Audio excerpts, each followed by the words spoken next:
Welcome to Norse Code, the #1 podcast for your Minnesota Vikings. I'm your host producer. My name is James Pagashnik. Thank you guys so much for listening.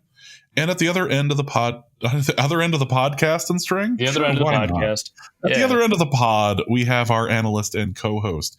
You know him from numerous blogs and podcasts around the internet, most notably from the Wide Left Substack. He is Mr. Useful Human, Arif Hassan. Arif, I'd like you to rank the following quarterback performances this weekend. Oh, God. J.J. McCarthy, Shedeur Sanders, Broken Hand Rogers, wrist, Geno Smith, and Justin Herbert with a concussion. Jesus Christ. Well, if you'd like the list, I do have it on the show notes now. Great. Luckily for McCarthy, Shedeur unquestionably had the worst performance of the week. There's no question about that. Geno did throw for almost 250 yards. I did have him over 275 as a friendly discussion among friends that I almost cashed in on. So it would have been nice if he hadn't taken those sacks at the end, but whatever. But I would say Geno played better. God, I hate saying this. Played better than JJ. So far we got Geno, JJ, Shedeur, and then Herbert with a concussion or Rodgers without a wrist.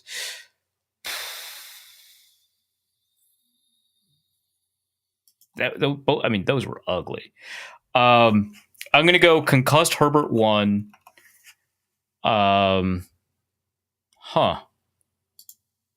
This is tough. It's a lot tougher than it should be, right? Then I have to go broken wrist Rodgers, I think. JJ was real bad. Yeah. Sure was. And then so did I go Geno number 1? You went Justin Herbert number 1. Yeah, right? So Herbert 1, probably Geno 2. And then Rodgers, and then JJ, and then Shedeur. Jeez, Shedeur was so bad. That was I got the notification in the Discord. I was not watching that game. I got the notification that Shedeur was going to come in for the Browns. Immediately, this is just like I had to rubberneck. I had to look. Yeah, immediately. Happen. Yeah. And it was just like he was at Colorado. As soon as they got to third down, instant pressure, had to run around, and then got immediately sacked. It was such a good look into how the draft process translates directly into what happens on the field. Yep, nothing that, and absolutely proof that you never want to stake your reputation on a draft pick like this. You never ever want to Mel Kiper something like this. Just what a wonderful performance. On a side note, and I know Arif feels the same way, the Las Vegas Raiders are not a serious football team. No, absolutely not. No. By no means. No, you people feel bad. You people are bad, and you should feel bad for what you did tonight. I don't remember the last time I watched the losing team kneel down to end the game. It's going to come out later. This was being done respectfully for the fallen Cowboys player, but still, it's not a great look. Let's get into the shilling portion of this. Welcome to this episode of Norse Code. We will be going over the loss to the Bears. It was I'm running out of ways to say frustrating.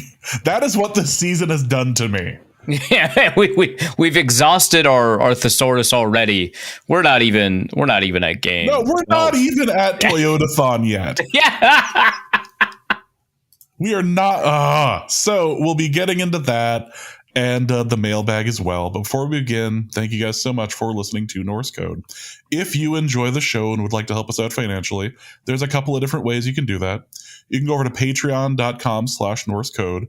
For $3.50 a month, or a little less for the year subscription, you get access to stuff like the Discord, bonus episodes, all of that. A new bonus episode was released this last weekend, so check it out. Special thank you to our newest Patreon subscriber, Hafnium supporter. Thank you so much for signing up over on Patreon. You can also go to paypal.me/NorseCode for a one-time donation, or norsecode.threadless.com for any wonderful number of wonderful pieces. I can't talk. This is going to be a great episode. We're in for one. Oh, I can feel it. There better be a good, awful sumo question in there, and that mailbag for me. Can't wait to destroy eardrums with that.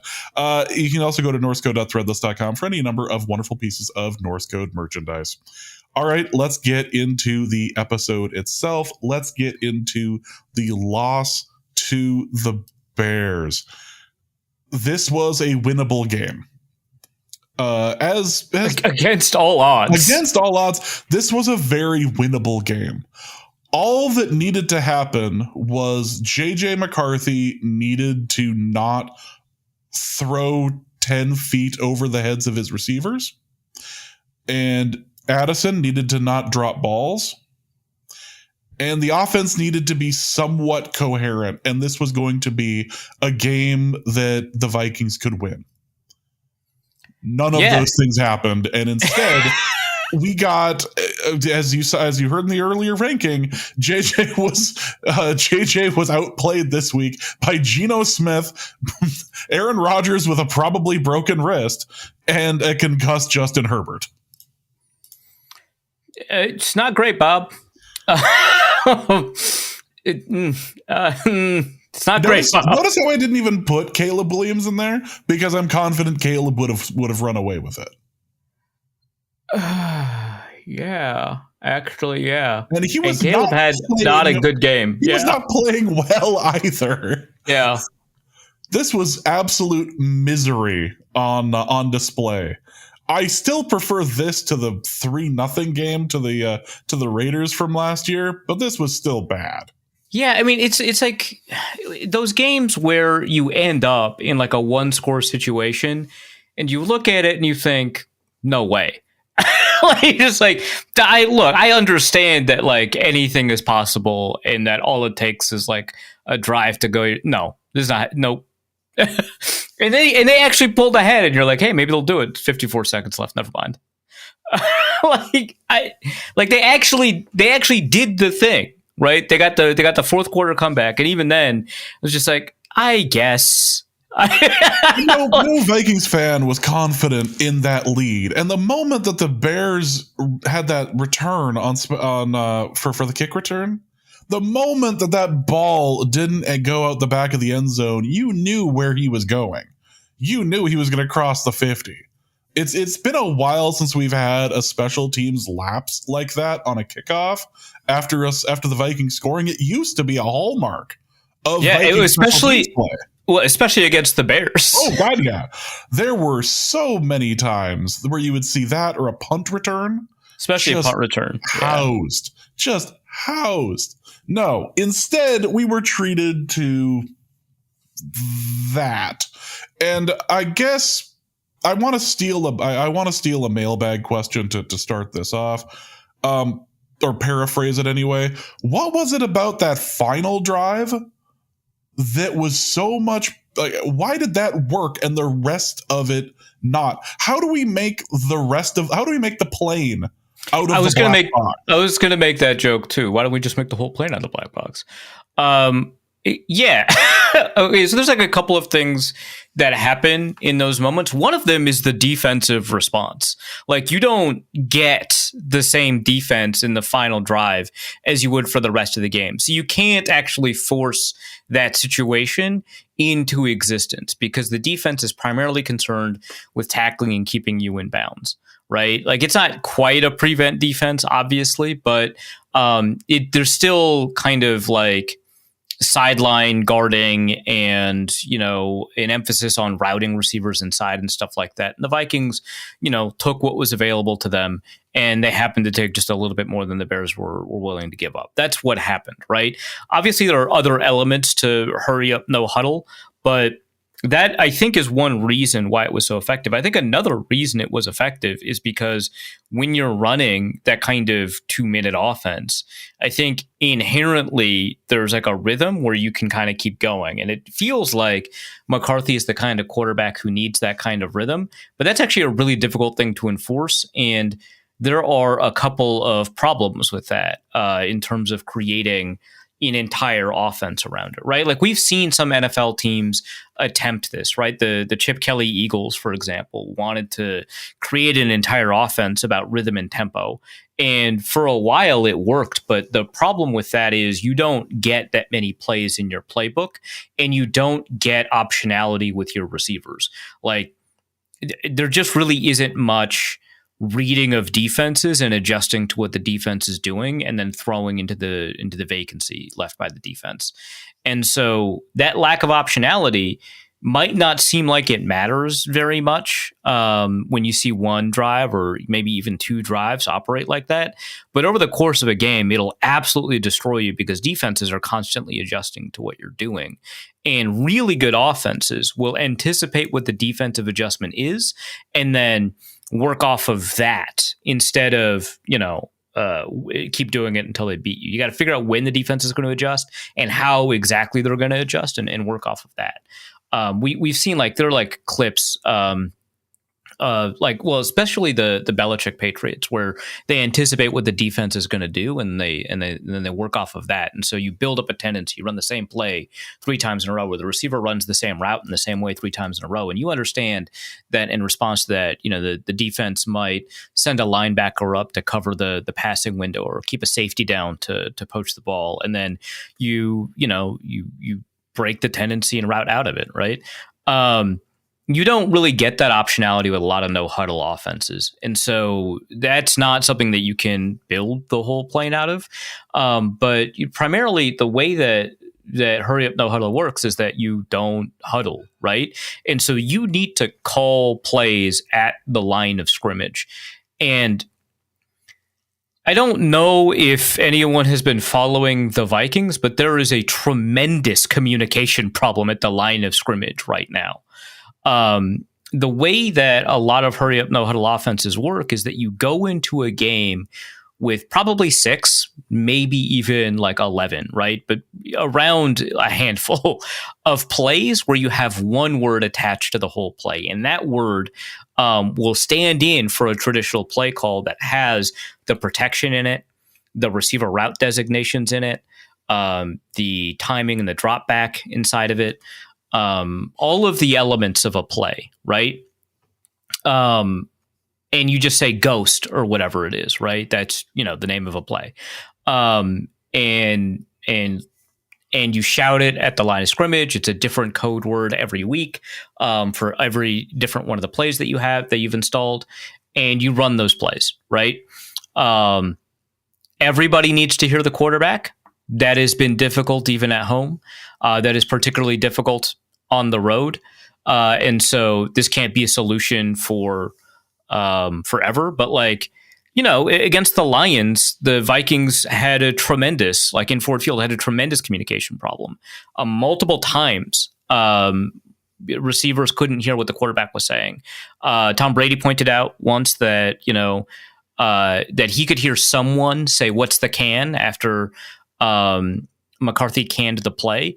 And that would suggest that person didn't hear McCarthy in the huddle. Now, I think we've come to understand that was Jalen Naylor. I actually don't know if that was confirmed that was Jalen Naylor, but we know Jalen Naylor false started on that play and someone yelled, "What's the can?" But I also remember earlier, halfway through the first quarter, right?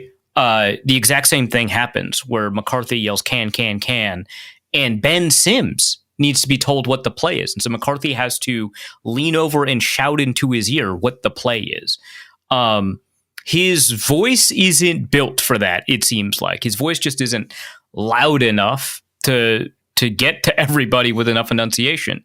But okay, let's ignore that as a problem and just say he can clearly communicate. So he could say ghost, he can say tosser, he can say rampage, whatever the names of these plays are called, right? He can say those things, and then that's it. You can't you can't do that again. You're not going to be able to effectively communicate to the offense, maybe at halftime, right? The new words for the plays. And so now the defense knows what those plays are. You could, dress it up by using the color system we described in a previous episode, like quarter two is blue. So if you yell yellow, that's not the real play. So you say yellow, ghost, blue, rampage, red, tosser. And because you said blue, rampage is the real one. Like, you could dress it up a little bit, but you effectively have like 11 plays, and the plays don't have optionality to them, and they don't have a tagging system to them. So in the huddle, for example, you hear a play call, and it's this whole long play call that has all the routes in it. It has the protection in it. It has, the everything, like the drop back depth and the formation and all that. And you can just change what the route is going to be, right? Like, you might install a couple of plays during the week in the game plan, and the play might be 525 F post H go or something like that. It's probably a terrible play that I just called, but that could be the play, right? And that tells you what the receiver routes are. Well, you might be seeing something where cornerback is playing a little bit too soft, right? And so you've been practicing this play, and that is essentially what it is. But you change the third route that's called. You say 525. 5 is the third route that's called. You change that to a 9, and then you change the H go, which actually doesn't make any sense now that I think about it. But whatever, we're making up play calls, and you change that to like a Texas route or something. Just based off of and you could just do that because everyone knows what the code words for every individual element of the play is called.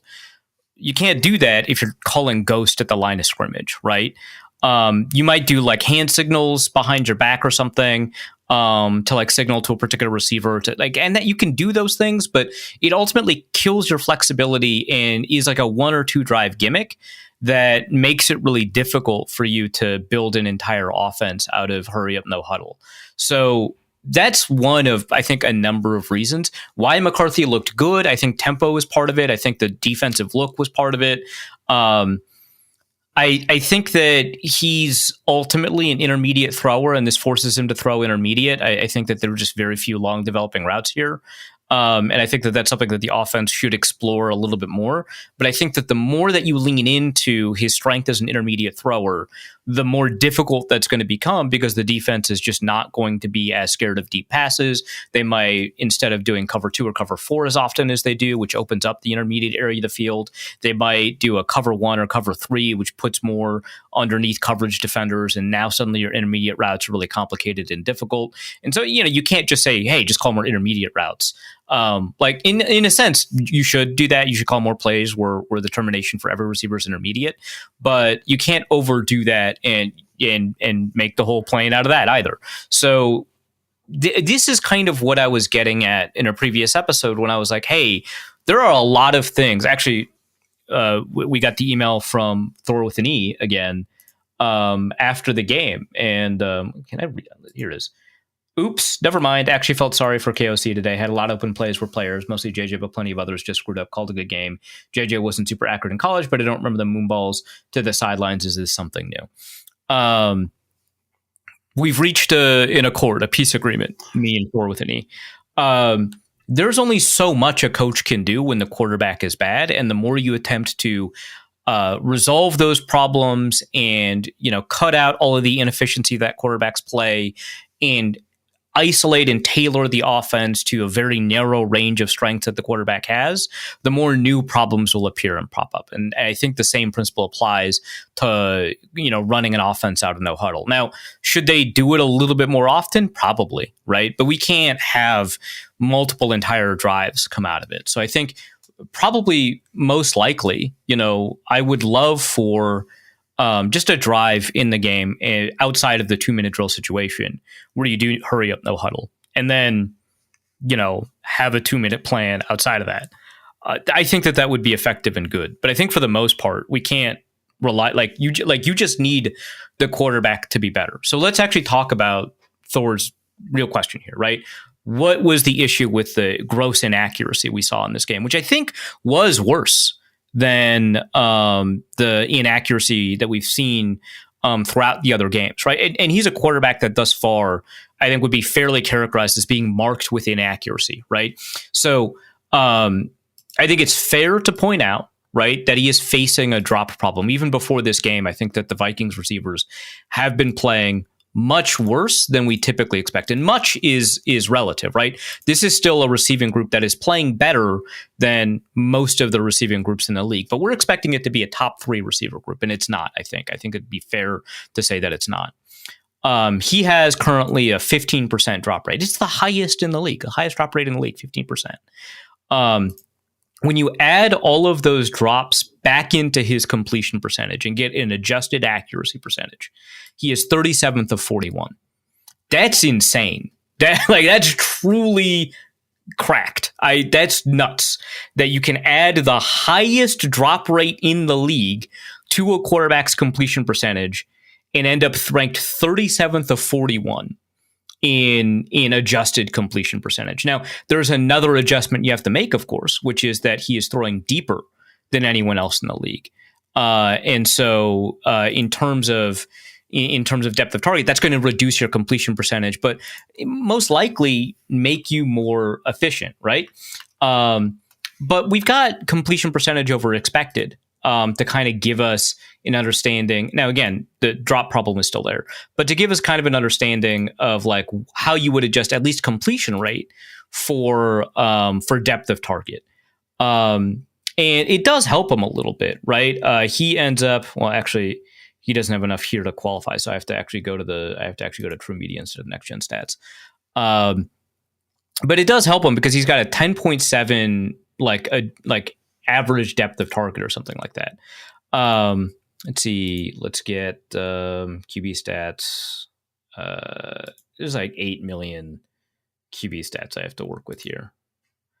Next Gen Stats completion percentage over expected. Minus 7.3, ranked 33rd of 34 quarterbacks. Like, okay, if we added every quarterback's drop rate back into this, because it wouldn't be +8, right? Because every quarterback would have their own drops added back into this. It would still be well below average, right? It would be kind of in the Justin Fields 22nd overall territory, or probably something like that. I can do the math more concretely later, but the point remains: he's an inaccurate quarterback that had a remarkably inaccurate game for him, right? I think that the hand injury is playing a role here. I think that that's fair to say that. It's tough because when we talk about a quarterback's performance, we often bring up obstacles as a way to argue that the quarterback actually played well, right? But the obstacles and the quirks of this particular game and the refs and whatever, right, made it a loss, made it look worse than it actually was. And that's not really what I'm kind of getting at. Like, yeah, I think that this made it worse than he actually would have played without the injury. But I still think he would have played poorly. I just don't think it was as catastrophically poor as it might seem to be once we account for drops and once we account for that hand injury. So I think that's playing a role. But also, his mechanics are all over the place. We've got another question in the mailbag that's asking like why he, throws off of both of his feet all the time. And I can't really answer that question. I'm sorry. I don't actually know why he does it. Certainly he does it less than T-Jack. So that's rip, by the way. That's still a hilariously low bar. Yeah, like that's like we're like, what are we working with, right? But yeah, his actually, if you look at the fourth quarter comeback, the near fourth quarter comeback, the one that put the Vikings in the lead with 50 seconds to go, you look at that touchdown to, what was it, Addison, right? Or was it Naylor? I think that was to Addison. Yeah, it was to Addison. Yeah. His mechanics are crazy on that play. He's twirling like a ballerina after the throw. The kinetic chain is not efficient, and the extra energy is going into his swinging leg, and it's swinging him, all the way through the rotation of the throw. It's bad mechanics, and it just happened to work here. That's the thing, right? Like if you have like a wide target, like if you're shooting all over the target, you shoot enough times, it's going to end up with a bullseye. That doesn't mean you're accurate. That just means occasionally you'll get to where you need to go. It's not that often. And here, I think that's what happened. I'm not going to say anything that's surprising here. I think I'm going to say the same things that you've heard for the past couple of episodes. I think his mechanics are degrading over the course of the game. And I don't think that he's a good in script quarterback, or that the Vikings are necessarily an outstanding scripted offense team. Although we do have some evidence to suggest when they script their offense, they're quite good. Or like at the first drive of games and stuff like that. That is true, right? I think at the beginning of games, he is not fatigued. He is less stressed. All of the things that happen over the course of a game that make you lose attention to the very specific way you're trying to make your body move haven't happened yet. And so his mechanics are sounder.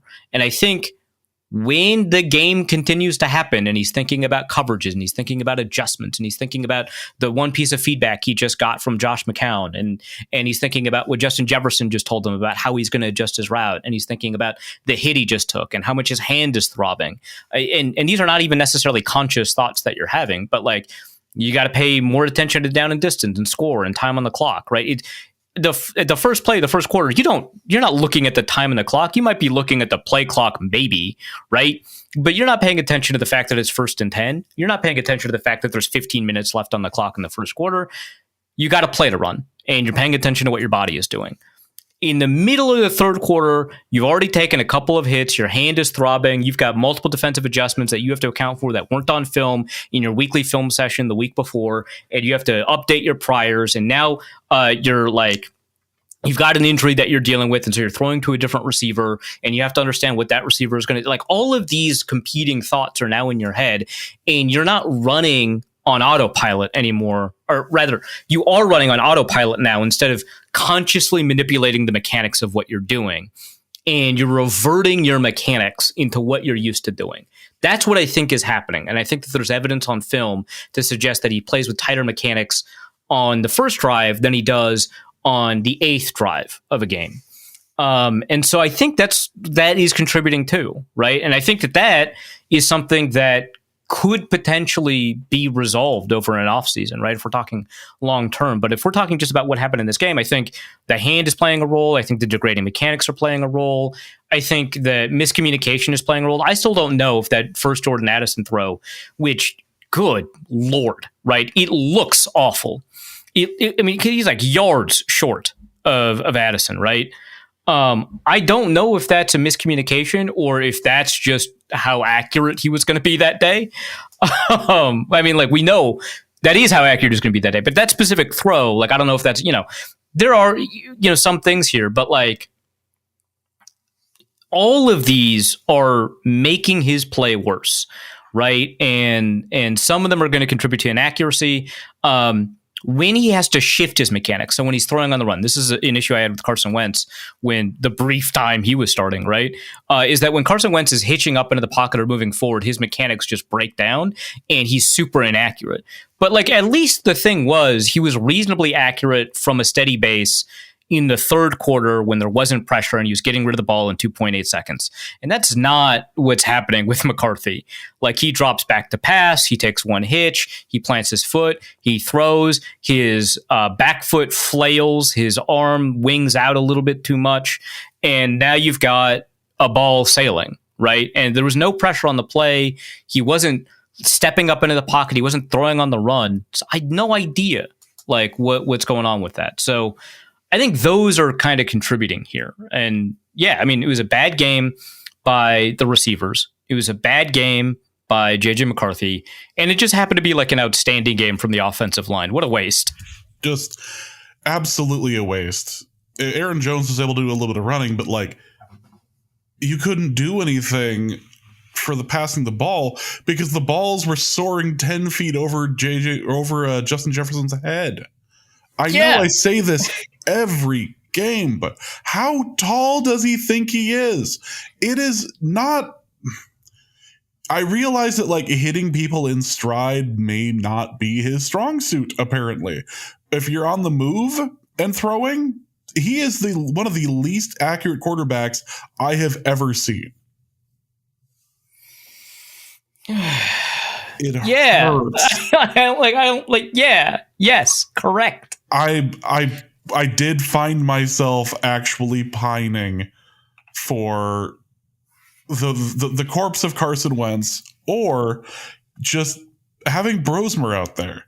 Like, at this point, after if you would have thrown another interception near the end of the game, what would the point have been of having JJ McCarthy out there?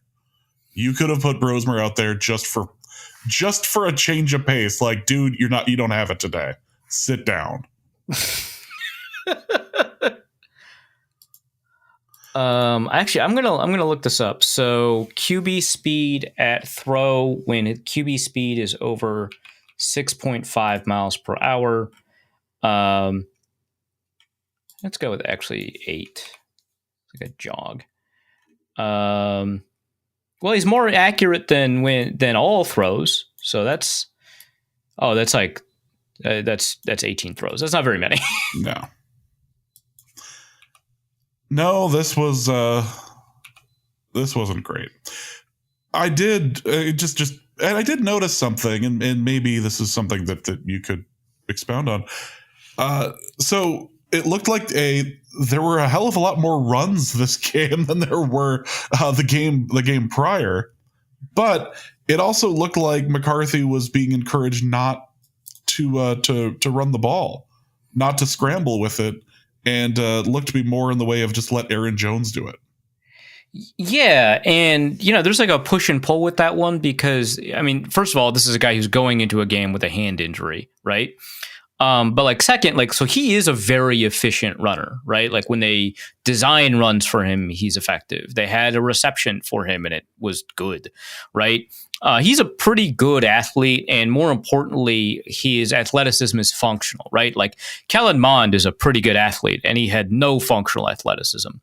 Part of that, I think, is he wasn't that agile. Part of that is I don't think he has vision, right, as a runner.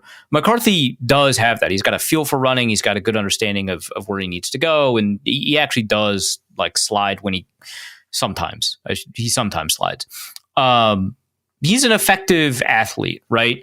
But I think the durability thing is encouraging the Vikings not to use him in the running game as much. And the good news is Aaron Jones looked really good. Jordan Mason, especially in the second half, looked outstanding. So you had like a running game available to you. There were 22 called runs, only 32 passing attempts. And I think because this game was closer, it was a little bit easier to call runs. I think, sometimes we complain about the number of runs in a game, and I tend to agree with those complaints, but not to the same magnitude that I think a lot of other people do. Like, I think the Vikings haven't been running the ball enough. But I think a lot of times when they don't run the ball very often, they're down 2 scores. And it's like, well, you got to throw it. Like, maybe you should have run it a little bit more in the first half. I think the first half run pass balance was off. But like, sometimes you got to throw it, and then you look at that and you're like, why did he throw it 42 times? I don't know, man. Maybe they were down 3 scores. Maybe that's why. But here, I think this was like, it's a close game, so they're a little bit more comfortable running, and I'm glad that they ran the ball. I think that in terms of like expected run rate, they were actually at minus for the first time, like minus 10, minus 12, minus 14, something like that. I saw Treeman, which it's sad that the original account, was it Perpy, right? Got, or no, it was Forrester, yeah. Got taken down, but I saw Treeman tweet out that was like minus 14%. I'm not going to verify that. I'm just going to accept that that's probably true. Yeah, they ran the ball a little bit more. It was effective. I think that their yards per attempt running was higher than it was. Yeah, 5.2 yards per carry, 4.7 yards per passing attempt. So good work. Yeah, but like, at some point you got to throw the ball. So at least that worked. The offensive line was blocking well. Aaron Jones is playing pretty well. Jordan Mason was playing pretty well. That's good. Good for them. Yep. Let's talk defense. A lot has been made about the play of the defense this week, especially Harrison Smith, who participated in his 200th game as a Minnesota Viking. and some people are saying that's enough. I wouldn't go that. Okay, so I'm not going to say he had a good game. He didn't. He had a pretty poor game. I wouldn't say that. I mean, he should retire at the end of the season. I would think the Vikings would be in a really, really, really bad spot if he retired like right now. I think that he had a poor game. I think that he contributes positively to the defense. I think he's a big part of the reason that they firmed up in the run defense. Since he got back to full-time snaps, right? He had 75 snaps in this game. This is an old man. He had 75 snaps in the game. Like at week 3, he had 17, right? Like a totally different set of circumstances. And I think that the fact that he is not screwing up tackling angles, he can effectively play spill or force as a safety, which is essentially the overhang on either the backside or the front side of a run, to force the runner to bounce or to prevent a cutback or even to be the primary tackler, is such an upgrade over what Theo Jackson does in the running game that Harrison Smith is a net positive. He's just slow now, which limits a lot of what you can do at safety. And he did line up at safety for like 62 snaps, right? And so it was pretty clear that his speed was just going to be an issue. And he's next to like Josh Metellus, and this is like a cover 2 team. And so these are 2 slow safeties playing too high. And you got like DJ Moore, who's still, he's not a great receiver, but he's still running maybe around a 4.5 now. He's running a 4.3 in college. And Roma Dunze. And you got like these fast receivers. And Keenan Allen is not on this roster anymore, right? And it's like kind of clear that they're not keeping up, and they got to be wily about it. They got to use their brains and get ahead and be where the ball is going to be. And sometimes that doesn't matter if a 4.4 receiver is just flying by you. You can't outthink that. And we saw that a little bit, but I mean the defense played well. It's not like Harrison Smith was like a liability, but it is. I mean, I guess he was kind of a liability, but he wasn't like a reason the Vikings lost. You hate to see it. Love you, pal. He has his pilot's license. That sounds great, dude. Your retirement sounds fantastic. I look forward to how much fun you're about to have, because you're certainly not having it now. Yeah, this hasn't been great. The defense was able to keep the offense of Chicago from scoring a lot of points. Again, this was a winnable game, and the defense, for the most part, was doing well. Was frustrating the hell out of Caleb Williams. Yeah. So this was, I think, Caleb Williams' 3rd worst game by EPA per play of the season, right? Not period. And it's in the middle of this run where people are talking about like how good he is and how he's finally arrived, because his other 2 bad games were like week 2 and week 4, right? They were kind of before, it seems like he's gotten a little bit more comfortable with the new Ben Johnson offense and stuff like that. Okay, great. They did a pretty good job. They held this offense to, what was it? 1, 2, 3, 4, 5, 6, 7, 8, 9, 10, 11, 12 drives, 19 points. Oh, geez, that's great. Like 1.2, 1.3, 1.6. Wow, bad math, Reef. 1.58 points per drive. That's great. That's like 28th in the NFL in total points per drive for a season. I think the Vikings should be happy with that. I think that you've got an offense that's like, with that entering the game was like 7th in points scored per game, and they got 19 points. Like that's like as if they were the 27th best offense in the NFL. So I think that when you view it in the aggregate, this is actually like a really good offensive or defensive performance that is marred by essentially one drive, right? Like a 15-play drive. But like the opposite of that is when they set up at the Minnesota 25 and they get 5 yards and they have to kick a field goal. That's the other side of having given up like one long drive to a team that has been effective, especially in recent weeks.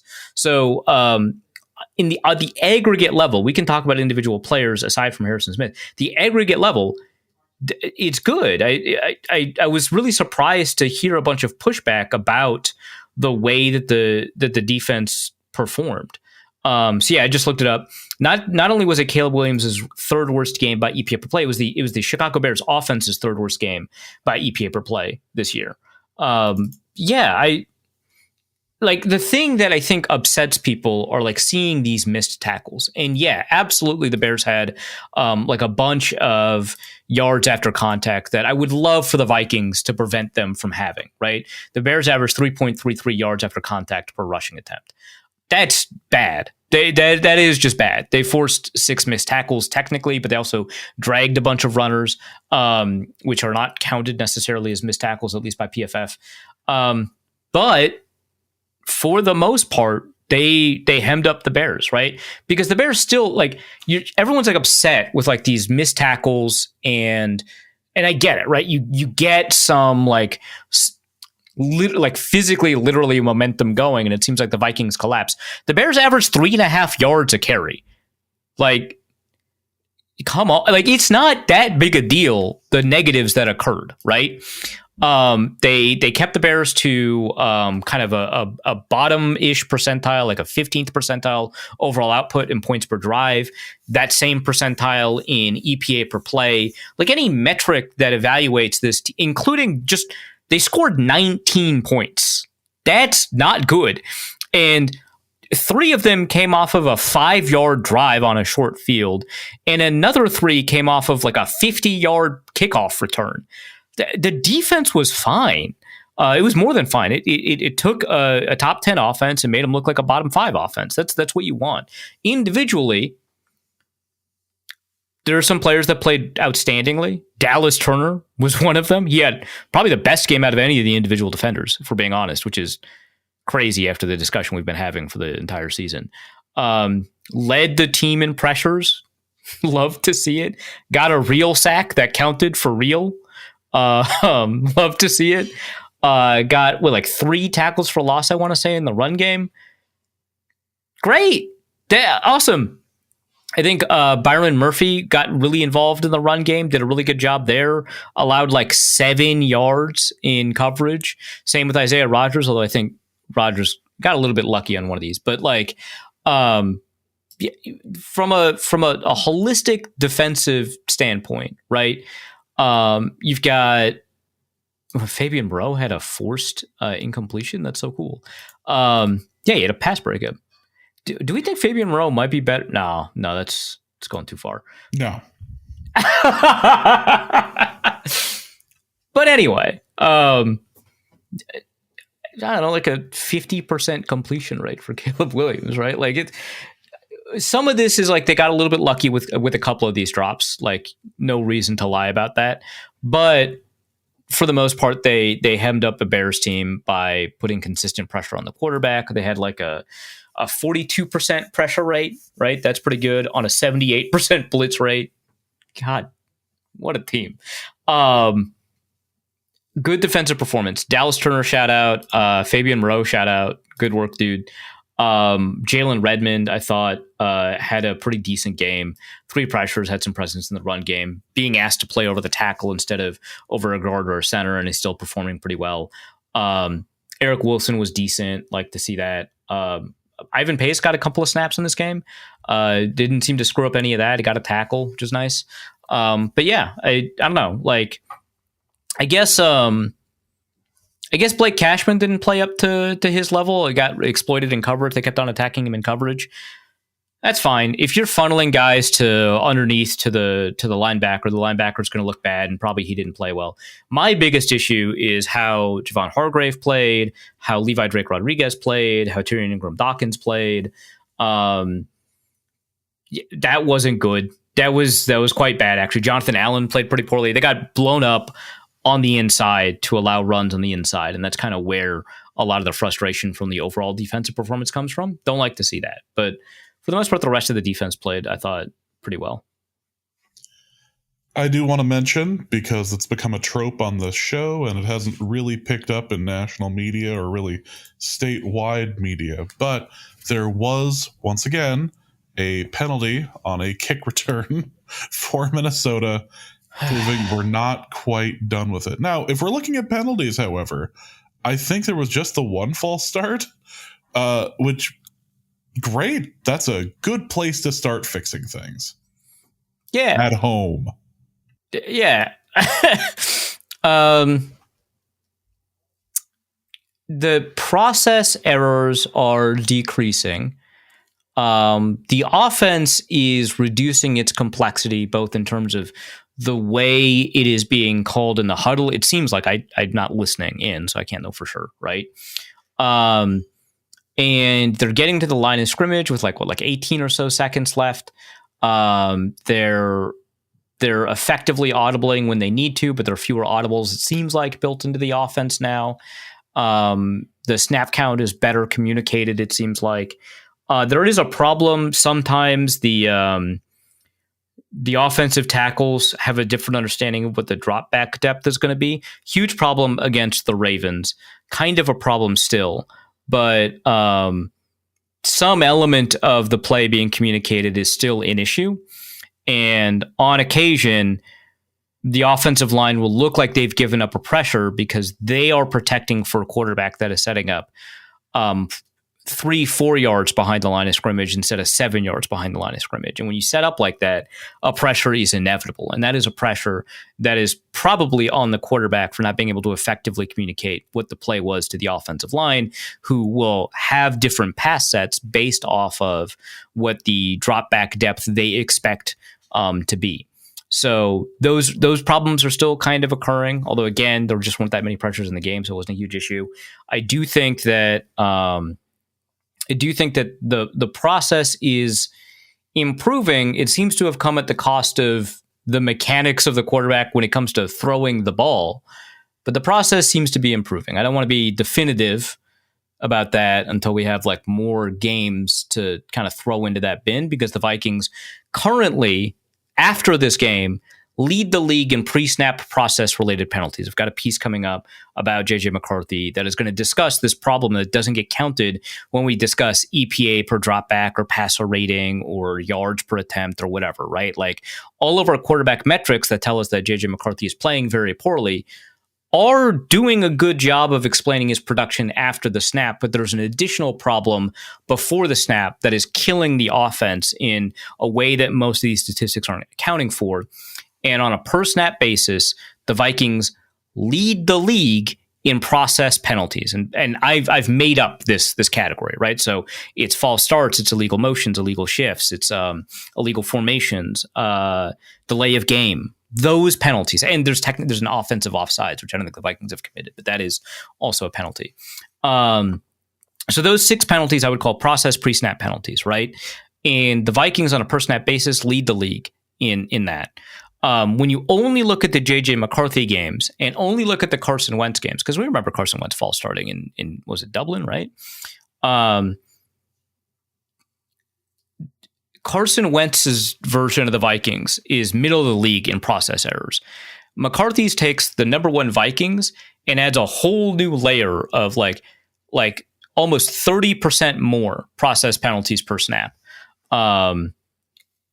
It is an enormous problem that is setting the Vikings back, and we saw a lot less of it against the Bears. So hopefully, when they go on the road, that doesn't crop back up. I guess the first step is fixing it at home, and then figuring it out on the road. Although Tom Brady said sometimes you get more false starts at home. I think he's just trying to protect McCarthy.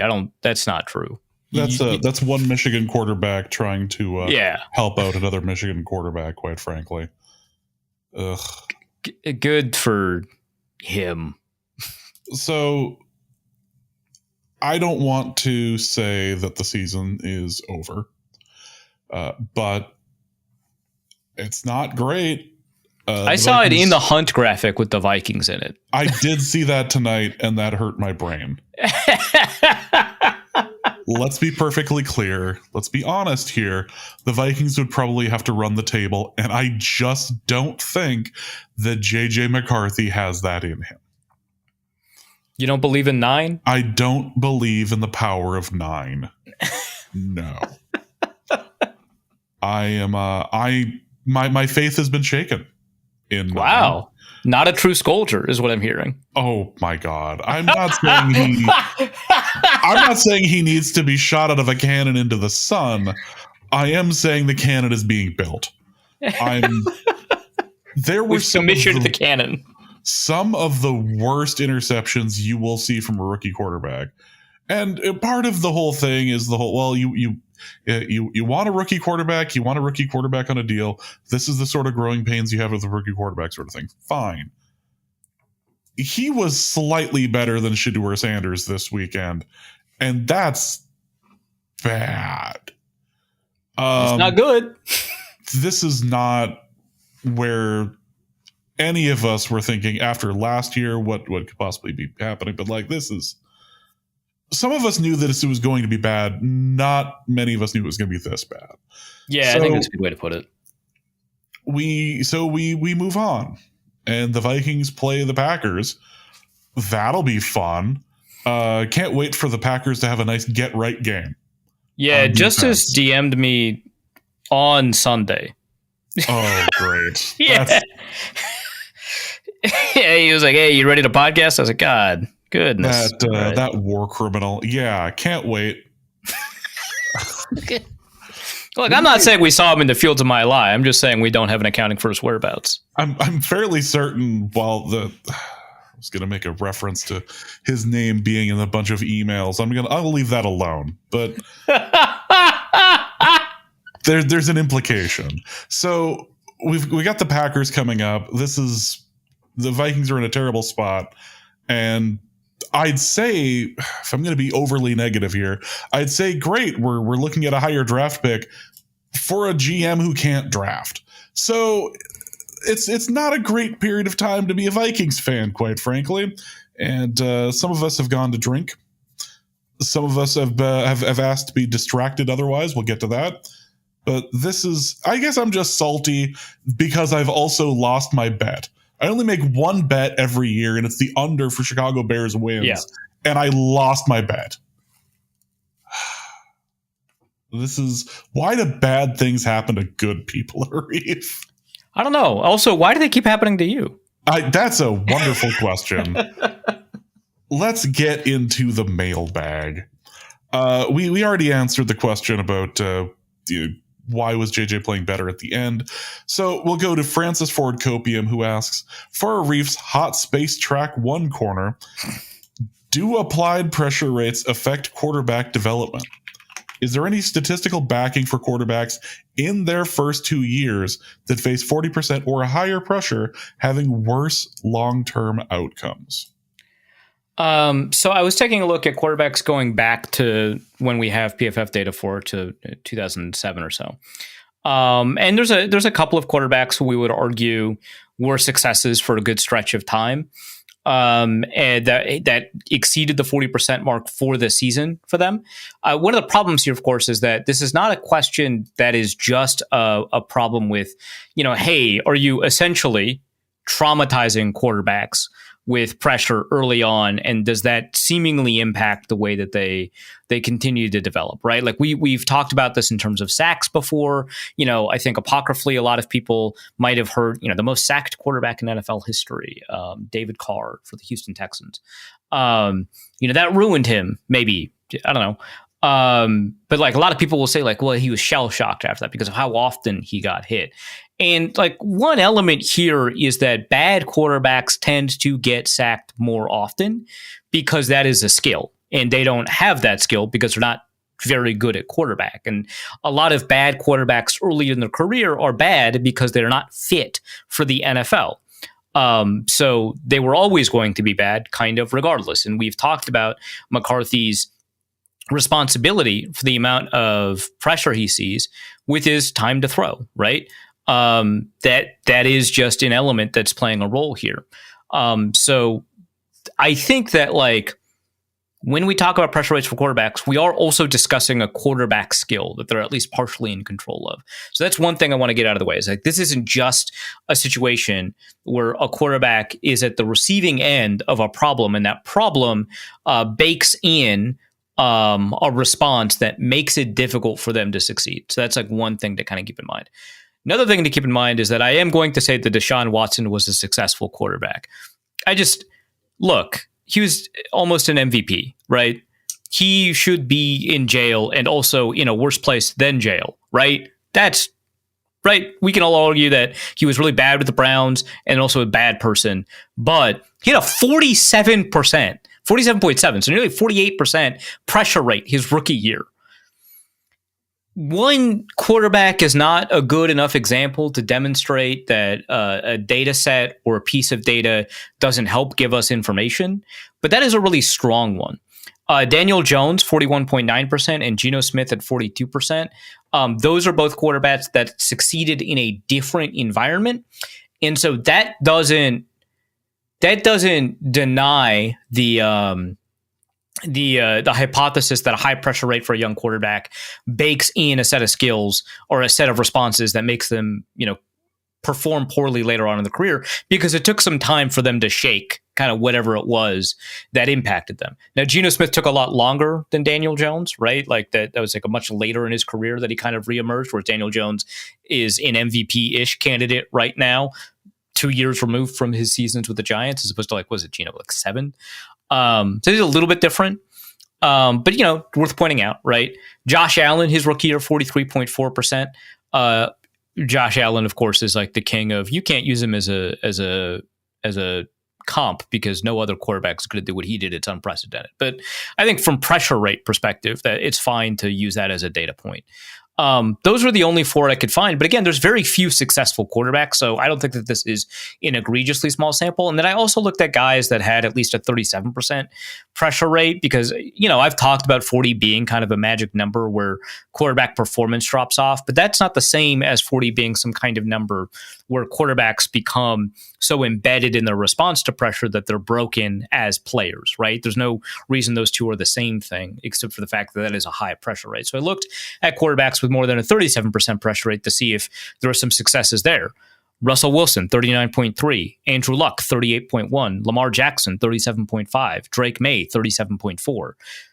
Those are pretty high. I think that's a reasonable thing to point out and say, high pressure rates don't necessarily mean, that a quarterback is doomed. And coming off of this game where the Vikings only allowed a 25% pressure rate, or McCarthy only produced a 25% pressure rate, depending on how you look at it. Now McCarthy, and these are PFF pressure rates, by the way. The next gen stats pressure rates will all be lower. So whatever, if they have a magic, and they count them a little bit differently. So sometimes, one quarterback is first in pressure rate 1 week while for PFF, while a different one is first for, but they broadly correlate, right? But if they have like a magic number where a player drops off in performance and it's really difficult to win, it's not at 40%, it's probably at like 35%. So you just understand here I'm using PFF pressure rates. And in PFF, JJ McCarthy, 40.4% pressure rate right now. So it's time for that number to go down. And then you can fix all the trauma from earlier. That's how that works, right? You get kind of marked with some damage. And then actually, if you do the thing that stops the damage from occurring in the future, it magically heals the previous damage. Yeah. No. That's not how any of this works. Oh no! Football quarterback play is not therapy. It doesn't work like that. Rock asks for a Reef's improvement corner. What quarterback improvements can be made in season versus ones that will need to be done off season? What improvements will McCarthy need to make this season to keep his job in 2026, or at the very least earn a quarterback competition? There were some people talking about how Mac Jones would look good in purple next season, and it's bleak out there. Yeah. The thing is, streets. The thing is, I don't know that you're wrong. Is the worrisome thing to me, at least given kind of with the meal we were fed. Right? I think that porridge over there is looking pretty tasty. It's like the second time I think today that I've used a food analogy. I'm very hungry. So I'm going to talk about it from a production number standpoint, and I'm going to talk about it from a trait standpoint. So the production stuff is not going to answer this question, but in the piece I am currently writing about McCarthy and historically quarterbacks that have struggled early and then turned out to be like franchise quarterbacks, right? So the example everyone goes to is like Peyton Manning, but there's a bunch of examples. Eli Manning, technically a franchise quarterback. in a sense, Russell Wilson's first 3 games were actually a little bit of a struggle. Joe Flacco struggled early. From a production standpoint, Bo Nix struggled early. And, I don't believe in Bo Nix, but if we're using production numbers to validate a quarterback, he is there, right? Donovan McNabb is a great example. His 1999 season was catastrophic. He ranked 36th of 36 in like EPA per play, passer rating, EPA per drop back, yards per attempt. I think he ranked last in. Like, and he turned into a multiple Pro Bowl winning quarterback kind of before he left the Eagles, and that was not great. But like, Josh Allen, of course, Jared Goff, of course, Baker Mayfield struggled pretty early. His numbers were not that different from an EPA perspective than JJ McCarthy's. Like, there's a lot of quarterbacks, and so the one thing it seems like is the case for all of these players is that they all seem to improve in the back half of this data set. And the data set I'm using is 550 plays. Not necessarily dropbacks, not games played, not attempts, but plays. And so you might not get the 550 for McCarthy by the end of the season. That's just like he missed a bunch of time, right? But the trend to improve starts basically pretty close to 250, and he's had 176 plays. He's got a little bit of time of like wallowing in this muck before he really needs to kick it into gear and make sure that those production numbers improve. But that seems to be kind of like when I'm looking at these guys that got multiple contracts, multiple big starting quality contracts, usually with their original team. That's what I'm seeing. I'm seeing them ending the season with a better mark than negative 0.2 expected points per play. And McCarthy's at negative 0.3 per play, and then per dropback is at negative 0.43 or something like that. So he's at a spot where he could, if he just plays a little bit better, we can kind of throw him into the bin of players that were elite. And most of these guys hit 0 by the end of the 550 play mark. But a lot of them that have succeeded are above at least 0.2. At least. Usually around 0.1, negative 0.1. That's kind of where you want to end up in terms of entering this cohort. And then I looked at a bunch of like famous first round busts. So I looked at Josh Rosen. I looked at Zach Wilson because right now I'm assuming he doesn't have a Sam Darnold revival. I looked at Blake Bortles and Blaine Gabbert. I looked at Justin Fields, who they tried to bench, and then Tyrod Taylor does what Tyrod Taylor does and suffers a very unfortunate accident that makes me like feel very much for him. And then a quarterback has to play instead of him. But Justin Fields bust, right? Most of these guys did not get better by the end of the season. Like, they regressed a little bit to be closer to league average, but they didn't markedly improve. The line stays pretty flat for them. So that's kind of what I'm looking at from a production standpoint. So by the end of the year, is he producing more? However that happens is going to at least put him into a category of players that you can say it's possible now. Now, a lot of players did improve and then did not turn into franchise quarterbacks. And actually, I talked about Geno Smith in the previous question. That's a guy that improved a fair amount at the end of seasons and did not turn into a franchise quarterback. And in a sense, still hasn't, right? Like, we just saw what happened with the Raiders, but like, he didn't get like multiple contracts in the sense that we're thinking about with Josh Allen, when he's going to Lamar Jackson, or the way that we, would have figured Deshaun Watson's career to go, right? But, like, that was fool's gold for the Jets for a while. Same thing a little bit. I don't like to slander Teddy because, he's the greatest quarterback of all time. But not everybody agrees with us on that one. And he did improve both at the end of the 2014 and especially at the end of the 2015 season.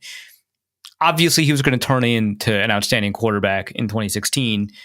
We have training camp. We'll always have training camp before his injury. But I think if we were going to be doing it from a data perspective, we'd throw him into the bin of quarterbacks that, did not turn into franchise quarterbacks. And there's a couple of quarterbacks that will. So it's not a given.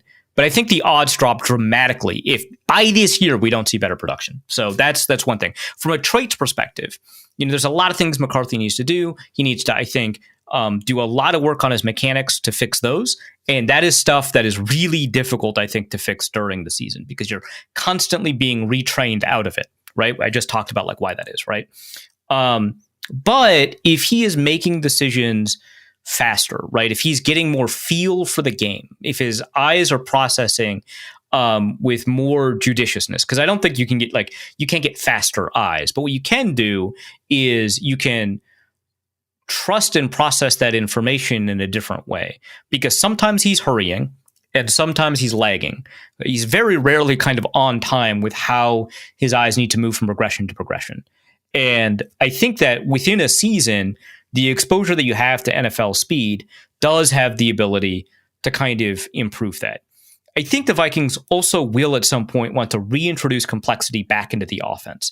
And I think that if by the end of the season, he's got more command, right, of the huddle, of what's happening at the line of scrimmage, the ability to kill plays. And not every quarterback in their first season is given the ability to kill plays. So that's like a cognitive load that you don't always see, right? But if we're seeing like multiple plays being called and he's killing into those plays, we're seeing optionality in receiver routes where they change what they do based off of the leverage of the defense, which is what we were seeing at the beginning of the season. Then I think that that's also something that we can say, hey, from a traits-based perspective, the things that make quarterbacks excellent, right? He is now adopting more of these traits. I don't know that his accuracy can improve. That's related to the mechanics problem. I don't know if some of these other problems can improve, but I think the process stuff, right, can. And I think that the processing, different, also has the ability to improve. So these are the improvements that I think he needs to make in order for us to not have a Josh Rosen type discussion, which that was kind of complicated by the fact that like the Cardinals did have the number 1 pick. So like you could just be like, hey, we can just get this guy instead, right? I don't think the Vikings are going to have a we can just get this guy instead spot. It's hard to be the first overall pick with 4 wins. How does Kyler Murray look in purple next year? Probably, well, small, but probably sure. Pretty good. He's a short king. Yeah, he's a short king. Woof. Jack Rackham asks, being at the game yesterday, I paid more attention to J.J. McCarthy coming off the field after each failed drive. He was constantly pacing up and down the sidelines, high-fiving people. How soon does the rah-rah facade wear thin? Facade. Good Lord, James. Facade sounds like an off-market, like neither DC nor Marvel, like supervillain, you know? Mm-hmm. Like an Image Comics supervillain. Facade is actually my favorite of the Powder Puff girls. Powerpuff. Yeah, Power. Oh my God. Wow. Yeah, the brutal performance today. The no sleep I got last night really showing this morning. This evening, you got the mechanics of a young JJ McCarthy. Oh God. Yeah, Mojo Jojo aside, should he maybe like sit down and watch tape? Obviously, like him being more aware of what's happening on the field would be good. This is fundamentally 2 questions, right? One, does it seem like a guy that's moving up and down the sideline high-fiving people? Does it seem like something that's going to rub people the wrong way? And then 2, is he better served by just immediately going to the bench and throwing on the tablet? Microsoft's not paying us to sponsor them, right? So it's a tablet. We don't got to say the whole thing. Like those are 2 questions. 1, I don't think that there's like a meaningful amount of time that's like wasted that way. 2, that stuff, like it might wear thin more often when you're losing, but the real element that matters here is how authentic it is, how authentic it feels, really. If that's the personality of the person and it is authentically communicated, yeah, it's going to wear thin a little bit more if you're consistently bad. But like anything you do is going to do that. if you don't high five your teammates after a good play and immediately go to the bench and start, like, that's going to wear thin, right? Like, being bad is its own, and you're just going to maliciously interpret body language however you want. The thing that really grinds people is if they think that you're not being genuine in your interactions with them, especially if you're losing, right? Like, that's the thing. So there's a bunch of different leadership styles for quarterbacks. And not every quarterback kind of leads the same way. Tom Brady is an a-hole on the sideline, right? He's just an a-hole. Peyton Manning, also an a-hole, actually, but like more silent about it, I guess is a better way to put that. But like, Russell Wilson's not a good leader in terms of communicating authenticity. Like, when he's playing well, it doesn't matter that much. But like, obviously, when he's playing poorly, we saw all these leaks coming out of Seattle. We saw all these problems with Denver. It wore thin in Pittsburgh, right? But he was acting like a lot of people kind of expect a leader to act, and certainly it felt like he was acting like he thought a leader was supposed to act, which I think was kind of the problem. But like, Justin Herbert is quiet. He doesn't do rah-rah stuff. Jameis Winston's not a good quarterback, but people like him. Like that, which, he's also not like a good person. So I'm not speaking to that either. But like, people like him, and his really goofy, infectious, charismatic, high energy stuff plays well, even in losses. Teddy Bridgewater is kind of in between those two, like in terms like Justin Herbert and Jameis Winston. And he was an outstanding leader in the locker room, right? Again, not necessarily a great quarterback, but in terms of the way that he, communicated with people and how he impacted people as a leader, that was huge because he's authentic with it. That's who he is as a person. People are drawn to it. I think that's it. I think the more you try to be someone that you're not, and more that you have to put on a facade, the more that so much right now. The more that I think that kind of stuff wears thin. So that's kind of like Andrew Luck was kind of more corny and rah rah, right? But like, that's who he is, and it worked, right? So like, I think that that's really just kind of what it is. If people think that you're interacting with them authentically, that's how it is. Let's go to Kenneth Allen, who asks, for Arif's quarterback disappointment corner, the quarterback missed a number of key throws, threw multiple picks, and still somehow the team just narrowly lost on a field goal by 2 points to a division rival. How do your beloved Seahawks rally after this loss and keep pushing for the playoffs? All right. Come on, man. I'm not a Seahawks fan. Expertly done. Kudos. Yeah, that was good. That was pretty good. The 14-yard line that tackled Danny Dimes asks, for Reeves, how high are they corner? Nice. From least to most, order these three things based off of how high they are. Snoop Dogg, JJ McCarthy's downfield passes, and the Vikings tackling. Oh my God, that's incredible. So least to most, I got to go with the Vikings tackling. And this is not a commentary to suggest that people are incorrect in their analysis about the way the Vikings tackle. They are. But this is a crowded field, as it were, in terms of how high they are. The Vikings tackling, I think, is number 3. Oh, number 2. Remember when I don't know if you know about this. Snoop Dogg tweeted out that he was quitting smoking. Do you remember that? I do remember that. Yes. Yeah, and it was an ad for a smokeless fire pit. Mm-hmm. I was like, oh my God, and like a bunch of people did clock it, but like most people are like, oh my God, holy crap, that's crazy. What has the world come to? I think the fact that swings me, right? I think he's number 1 because the only way that works is if he's still partaking, right? I think Snoop Dogg's number 1, JJ McCarthy's downfield passes are number 2. And that is a high bar, as it were, to beat. Wow. That was I have to respect the pun. DT asks, why can't McCarthy keep both feet on the ground when he throws? I've never seen a quarterback consistently kick a leg out like a pitcher like this. Yeah, so there are a couple of times where both feet leave the ground. Again, more T-Jack than McCarthy. But yeah, one of his feet swing out in the middle of throws. And that's because he's got a broken mechanical chain. I highly recommend that people subscribe to JT O'Sullivan, the QB School on Patreon.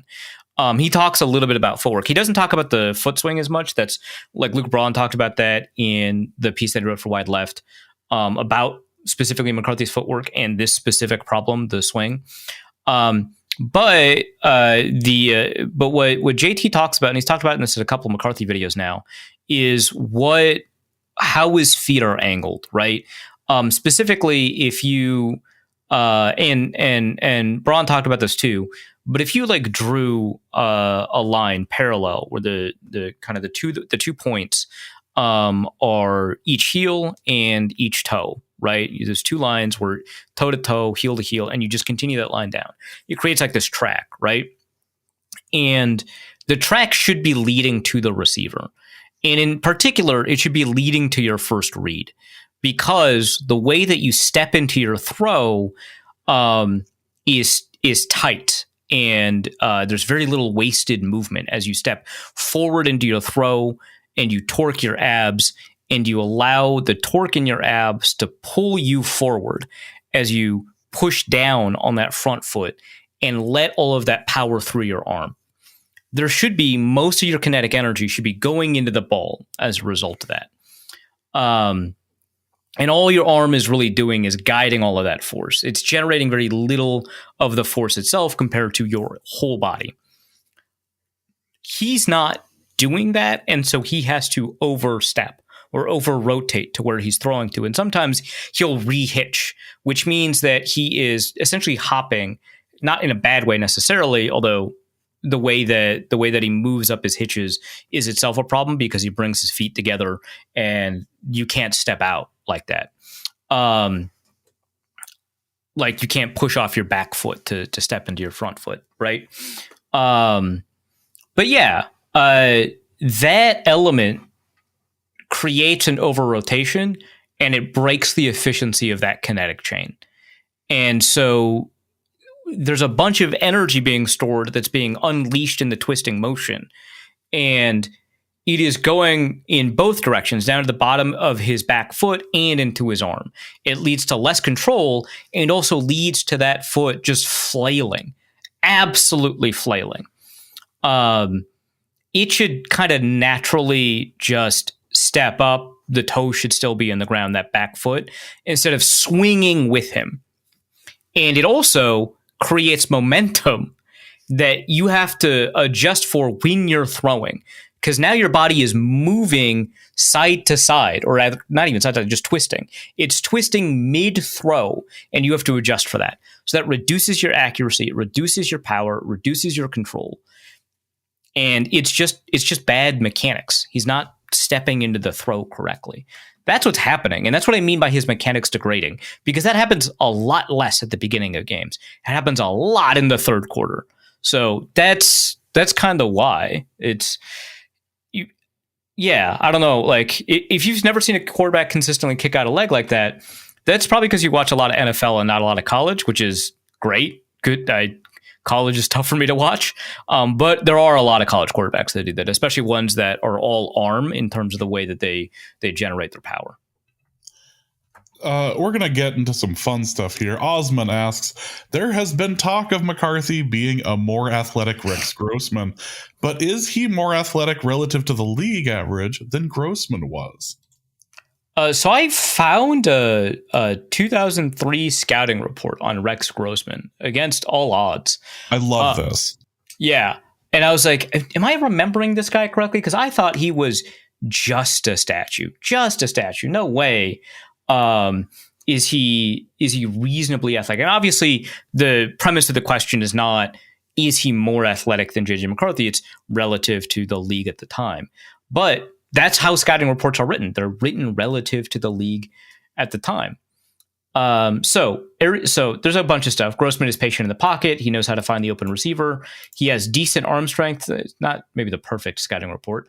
Effectively put enough lead on his passes for receivers to scoot underneath and make a play. Yeah, I guess people talk like that. Grossman has a good mix of on-field smarts and physical talent. And by physical talent, these 2003 scouting reports are just talking about arm strength. All right. So he was a 6'2" or 6'1" quarterback, so he's not that tall. In this year of the oversized quarterback, sure, Grossman's physical stats aren't helping him. Foot speed is not something helping him either. That tells me he's not athletic. That's the only sentence about athleticism, because they didn't really care as much about athleticism back then, right? Michael Vick was still 4 years away. Not that like we had Randall Cunningham, right? But like, it's and Dante Culpepper 2004, right? But looking at the class, right? It's Byron Leftwich, Eli Manning, Chris Sims, and forgive me if I pronounce this guy's name wrong. I just forgot. Dave Ragone? Ragoni? Sorry. It was 2001. It was 2003. But not a particularly fleet-footed bunch. Who is it? Is Grossman the best athlete? He's like probably Sims, Grossman, Manning, Leftwich. I mean, look, he did get the Bears to a Super Bowl. Yeah, no, that is technically true. Anyway, they did not win said Super Bowl. Right? Yeah, no, yeah. Despite Devin Hester's best efforts. I think that he was a below average athlete for the time, right? In a time when like Ben Roethlisberger, would be a good athlete. Scrambling Ben, remember him? It's a rough group to work with, right? You got Tom Brady's in the league, Peyton Manning's in the league, but I still think he was a below average athlete. I would say JJ McCarthy is a little bit of above average athlete in a much more athletic era. I was looking at all the starters, right? And I would say JJ McCarthy is more athletic than this list of people. And this is just pure athleticism, not how often they use it. So like Michael Penix, for example, is not on this list, despite the fact that he never uses it. So like that's just something to keep in mind. Geno Smith, Dylan Gabriel. This one I think is people might contend with and disagree with. Bryce Young, CJ Stroud. I think that one's easy. Spencer Rattler. I think also people might disagree with that one. Same with Baker Mayfield. And I think these are just both quarterbacks that use it more often, and so they seem more athletic than they are. Joe Flacco, easy. Tua, easy. Jacoby Brissett, for sure. I would say Aaron Rodgers right now, for sure. Mac Jones, yeah. Sam Darnold, yeah. I already mentioned Baker Mayfield, yeah. Jared Goff, easy. Matthew Stafford, easy. And then these two, I probably like Dak Prescott, I'm pretty sure. And Bo Nix, who is a pretty decent athlete, actually. But I would say JJ McCarthy's a better athlete than him. Those are the guys I'm reasonably confident. Oh, like there's an over 60% chance that JJ McCarthy's a better athlete than these guys. So, not your Kyler Murrays, but that's like 16 quarterbacks. That's above average to me, right? And this doesn't even include Shedeur Sanders, who he's a better athlete than. Which, it's whatever that means to you. Shedeur is going to start this weekend. Yeah, so he counts as a starter. There you go. But yeah, so like he might not be Jackson Dart, which that's probably a good thing now, but he's a better than average athlete. And I would not say that about Rex Grossman at the time for the purposes of that comparison. Also, man, I remember Rex Grossman like being kind of a character, but like this scouting report is like, yeah, this guy, I mean, it's like a boys will be boys kind of scouting report, right? He was benched. He missed curfew. He was having the phrase, admittedly missed a curfew by a couple of minutes while having his own fun and gun on South Beach. Spurrier was his coach, right? So fun and gun. Having his own fun and gun on South Beach. Ball coach says it was more than a couple of minutes. It was a clear breakdown of the rule. Like, Like, it's not too bad, but like, off-field stuff. McCarthy, is kind of the opposite of that. So, dude had to unleash the dragon. You have to unleash the dragon, dude. Raul asks, for the Rex Grossman corner, God, 2? Is it a reasonable goal for year 3 JJ McCarthy, year 2 Caleb Williams? Yeah, actually. I think Caleb had better production in a worse offensive environment. But his production was not the stuff that would make you confident that he could be a viable long-term quarterback, right? Like, obviously, there's stuff that like is exciting, insane highlights, sideline throws to this year Rome Odunze, but like just incredible, like you're moving around, but like that's like the kind of stuff that, like, that's the reason Patrick Mahomes goes from good to great, but that's not why Patrick Mahomes is good, right? And Caleb was only doing that stuff and not doing any of the down-to-down, play-to-play stuff. He was not playing in structure. I know Luke disagrees, but I think that at USC, he was a good in-structure quarterback. And that wasn't appearing, right? And McCarthy, when he is playing well in structure. So his highlights are of the type that would suggest that they apply to future plays, right? Whereas that was not the feeling I got from when Caleb Williams was doing well. So not really one-to-one in terms of trajectory, but like, yeah, I think that he could play next year. He could play as well as Caleb Williams is playing right now. I mean, they just had very similar games. Well, I wouldn't say that. Williams was better, but like, we weren't that far apart. Yeah, I think that that's also not fair. But anyway, I think that that's not an unreasonable kind of outcome to hope for. It's just we're playing with weighted dice right now. The odds are not in his favor, and that I think that's just something that we should be comfortable acknowledging while also saying that like you don't give up on a quarterback this early. Next question is also from Raul, who asks, it is highly unlikely that Brosmer could be more inaccurate, right? Do you foresee any way beyond injury that Brosmer gets his shot? That's not true. It's not true that it is highly unlikely. In fact, I would argue it's probably unlikely that he's a worse quarterback, and maybe he ends up being more accurate, but just worse at a bunch of other things. He could go through his reads slower. He could not sense pressure very well. He could make wrong decisions, whether or not he's going through his reads quickly or slowly, right? He could be more accurate, but if you throw an accurate pass and it's the wrong decision, it's still an interception, right? If you've got a poor sense of timing, which, we saw him in the preseason, it looked like he had a good sense of timing, but it's the preseason. We've seen a lot of quarterbacks look good in the preseason. I don't think it's the case that it is really likely Brosmer is better. He might be more accurate. I wouldn't even go that far. Right? Like, it's tough to. JJ McCarthy's had good preseasons. Like, I just want to put that out there. He's had good preseasons.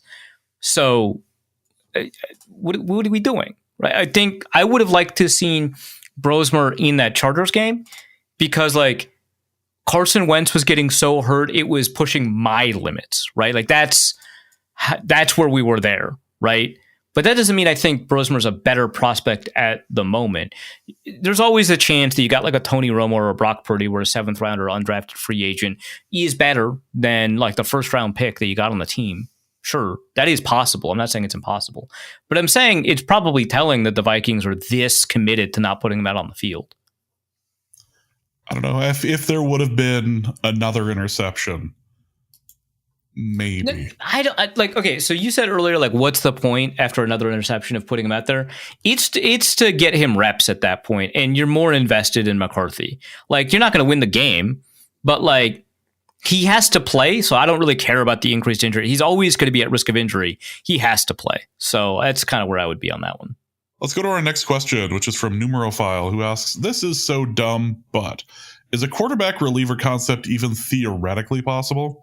Like, could we play Sam Darnold in non-critical game situations or against lesser opponents, and JJ McCarthy in crunch time or against high-level opponents? It's not good, but is it worse than this? I feel like we had some version of this a few years ago on the show, like having like the reliever in in baseball, like the closer, come in and just finish out a game. Yeah, no. No.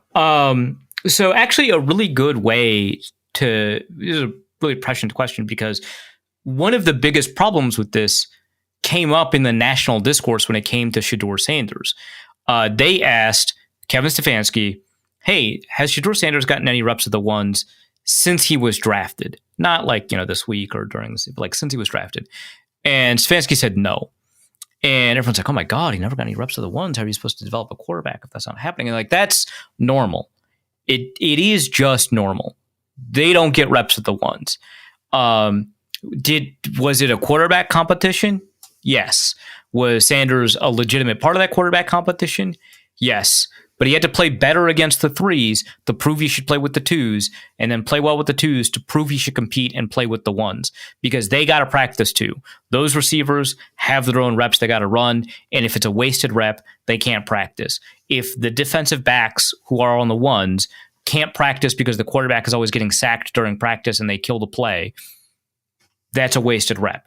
So you got to have good players with the ones. You can't constantly be moving people up and down the depth chart, and reps are valuable. And the guy that you think is likely going to start needs to have those reps at the ones. So that doesn't happen because there's so few reps during practice because of how limited practice time is. So that's the biggest reason that that's a bad idea. But on top of that, one of the elements that we see materialize in late game situations for quarterbacks is that they have now accumulated a bunch of information about the game. I don't just mean the opposing defense, although that is the primary information you're accumulating, right? Like, you have now learned that when this defensive back does this, it feels and looks like this, which tells us this, which means this guy is going to be open. And that's something you learn over the course of the game, right? But also the field. You know exactly what the field feels like when you step on it and throw through it, right? You know exactly what it feels like when you're hearing behind you the pressure coming because of the mechanics of the stadium and the person. Like, all of these elements are giving you information about the game that you didn't have at the beginning of the game that you're now using to inform how you play late in the game, right? So there is all of that, the practices with the ones, the communication that you have with them, the cadence that you're developing, and stuff like that. Those are basically the reasons, but also, like, I think that there is something about disrupting and bringing in somebody cold. Like, I think that that is genuinely a thing, even though it feels like old school coach feel scout stuff, like the guys that they were making fun of in Moneyball stuff. I don't think that there's an analytical reason to disbelieve that. And so I don't see why I wouldn't believe that that is a thing. I don't know what the stats are on bringing in a cold goalie in hockey. I know it's a truism, but I haven't seen any analytics pushback from analytics hockey Twitter, which admittedly I don't follow a ton of, on the concept of a cold glove, right?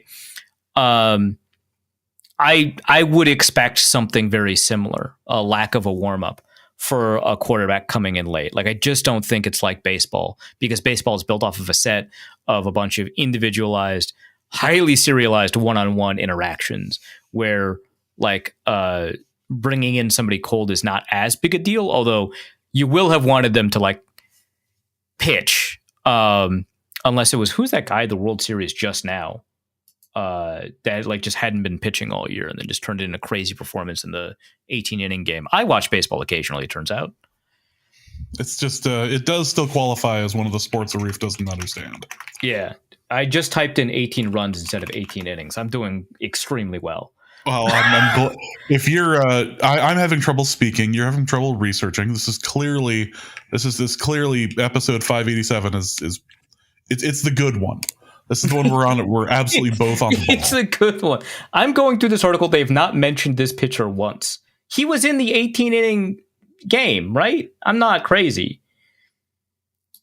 Who was pitching? Okay. I made it to 14 innings, so I'm trying to remember. I watched innings Okay, I watched innings 14 through. I picked up where you left off. It turns out, I was like, okay, we're at 14 innings. That's nuts. It's like 1:30 in the morning. I wasn't doing it. I It should lasted check about this 20 more out. minutes. Yeah. Pitching World Series relievers Dodgers. Right? He had the Mountain Man beer, right? You know him. Will Klein. I was like, it's not Will Smith. I know that's a different player. Will Klein. That guy did not pitch, I think, like 14 innings all year, something like that. And they were concerned about that. He was not warm. So, like, that's, I think, where we're at. Like, you still want that. You still want somebody to have, like, had a reasonable number of pitches before you throw them into the World Series, which is why his performance was so extraordinary, because it was so unexpected. Oh, he went to Bloomington in Indiana, but Bloomington. Bloomington, Indiana is the only acceptable Bloomington according to a race. Alex Schulte asks, God. Question for Arif's game management corner. In week 1, the Bears did not kick the ball out of bounds or out of the end zone, and the Vikings took advantage, draining the clock down to 9 seconds before the Bears got the ball back. Did Kevin O'Connell learn nothing from this? Why didn't the Vikings kick it out of the back of the end zone or out of bounds to make the Bears offense earn the field goal? Moreover, after the Bears got a deep return, should the kickoff coverage just have let them score, getting the Vikings offense the ball back to score again and win it as time expired? Basically, the myriad of, well, why didn't they do this stuff that would make sense in hindsight as opposed to immediately while the game was going on? I think James has an opinion on the answer. Yeah. Also, before we answer that, we do have an update on the Vikings linear Super Bowl trophy news. We had our first trophy change hands since week 6. The Seahawks lost their 3/8 of a trophy to the Rams. Mm-hmm. The 2 half trophies are being held firmly by the Patriots and Broncos, who do not seem to want to give them up. The Vikings have a chance to win their Super Bowl this upcoming Sunday by beating the Packers' Skol Vikings. Okay, yeah, I'm sure that'll happen. I mean, the Packers will look like garbage the past 2-3 games, right? So anything is possible. We'll talk about that when we talk about it. All right, so the kickoff stuff, like, yeah, obviously, had we like frozen every moment in time during that, like made a decision, and everybody Morris style, yeah, time out. Yeah, you probably should have let them score, but I do think it is reasonable to ask, right? Why didn't you like kick it out of bounds, right? Because that would bring it up to the Chicago 40 instead of the Minnesota 40, which is 20 yards better. I think that is not reasonable, and you're fighting for every yard, and the average field position that you're giving up, which is the worst in the league, I believe. I'll quickly look that up, but I don't think that you want to give them 25 yards to go before they kick, essentially. You want to give them 35 yards to go. I think that's so valuable in that situation when the clock is like at 40 seconds or whatever it is, right? Or 50 seconds, right? Because it was 54, then you kick, and then it's like about 50, right? That I think is how we should be thinking about it. But yeah, kicking it out of the back of the end zone, if you've got the ability to do that, is absolutely preferable to trying to land it in the landing zone to see if you can get it to roll in for a 20-yard touchback, or to see if you can, position them the right way or whatever, right? The Vikings obviously have been very bad at kickoff coverage. And so they can't trust that they're going to get kind of the average result, but I still think it's relevant that the average result is still a lot better than kicking it out of bounds. And so I think that that's fine, especially because the reason Kevin O'Connell wanted wanted Miles Price to move was to drain time off the clock because they had the lead, right? And so he's telling him to go. It's like, because the clock is running. Well, the clock, like they had a clock reason to have this fielded and returned. Now, I think that clock reason is subordinate to the field position problem here, right?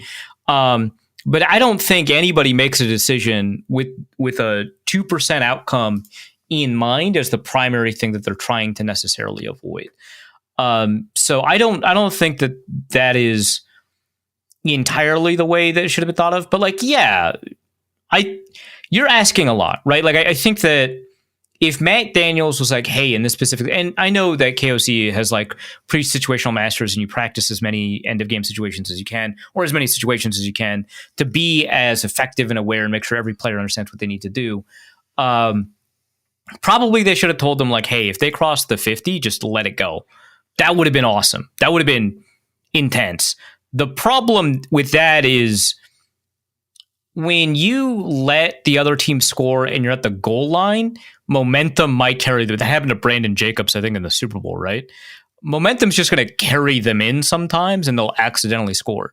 But like if they know you're letting them score, they're just going to do what Deshaun Jackson did, except not cross the end zone, right? You remember the Deshaun Jackson, like the punt return? And he realizes that like in a rare moment of awareness for Deshaun Jackson during the scoring play. Very rare. He realizes that the clock is an important element here. And so he's still going to score, but he starts like curving off and like angling towards the opposite pylon and slowing down before he gets into the end zone. So I think it's against the Giants. So he can score the game-winning touchdown on the punt return against the Giants. The one that he like dropped, like he muffed the punt. Crazy play.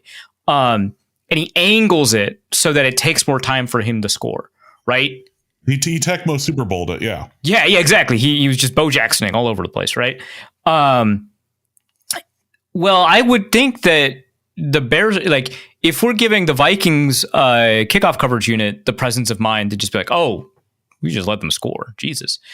I would think that the Bears kickoff unit, the returner would just be like, I would love to get a touchdown here.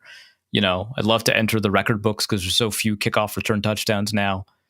But I think I should slow down because no one's chasing me. I should slow down and then stop at the 1 yard line and give myself up and take a bunch of time off the clock. So, yeah, there's two. Both teams are getting paid. If you ask like why one team doesn't do one thing, ask what the other team would do in response. And then also remember James's objection. Yeah, that might make sense in the split second moment, but like that's a wild thing to be able to adjudicate and think and be on the same page with the rest of your teammates on. Because if you intentionally miss a tackle and the rest of your teammates are not on board, now you've given up a bunch of field position and wasted time because they're still tackling. And now they're just mad at you. And you're like, no, I was making sure that they scored so that we'd have time. Like, no, shut up. Yeah, that has to come from on high for all of those players to do it. And in that split second, that's a big It's a tough one. Yeah. Let's go to Ryan Erickson, who is attempting to annoy me.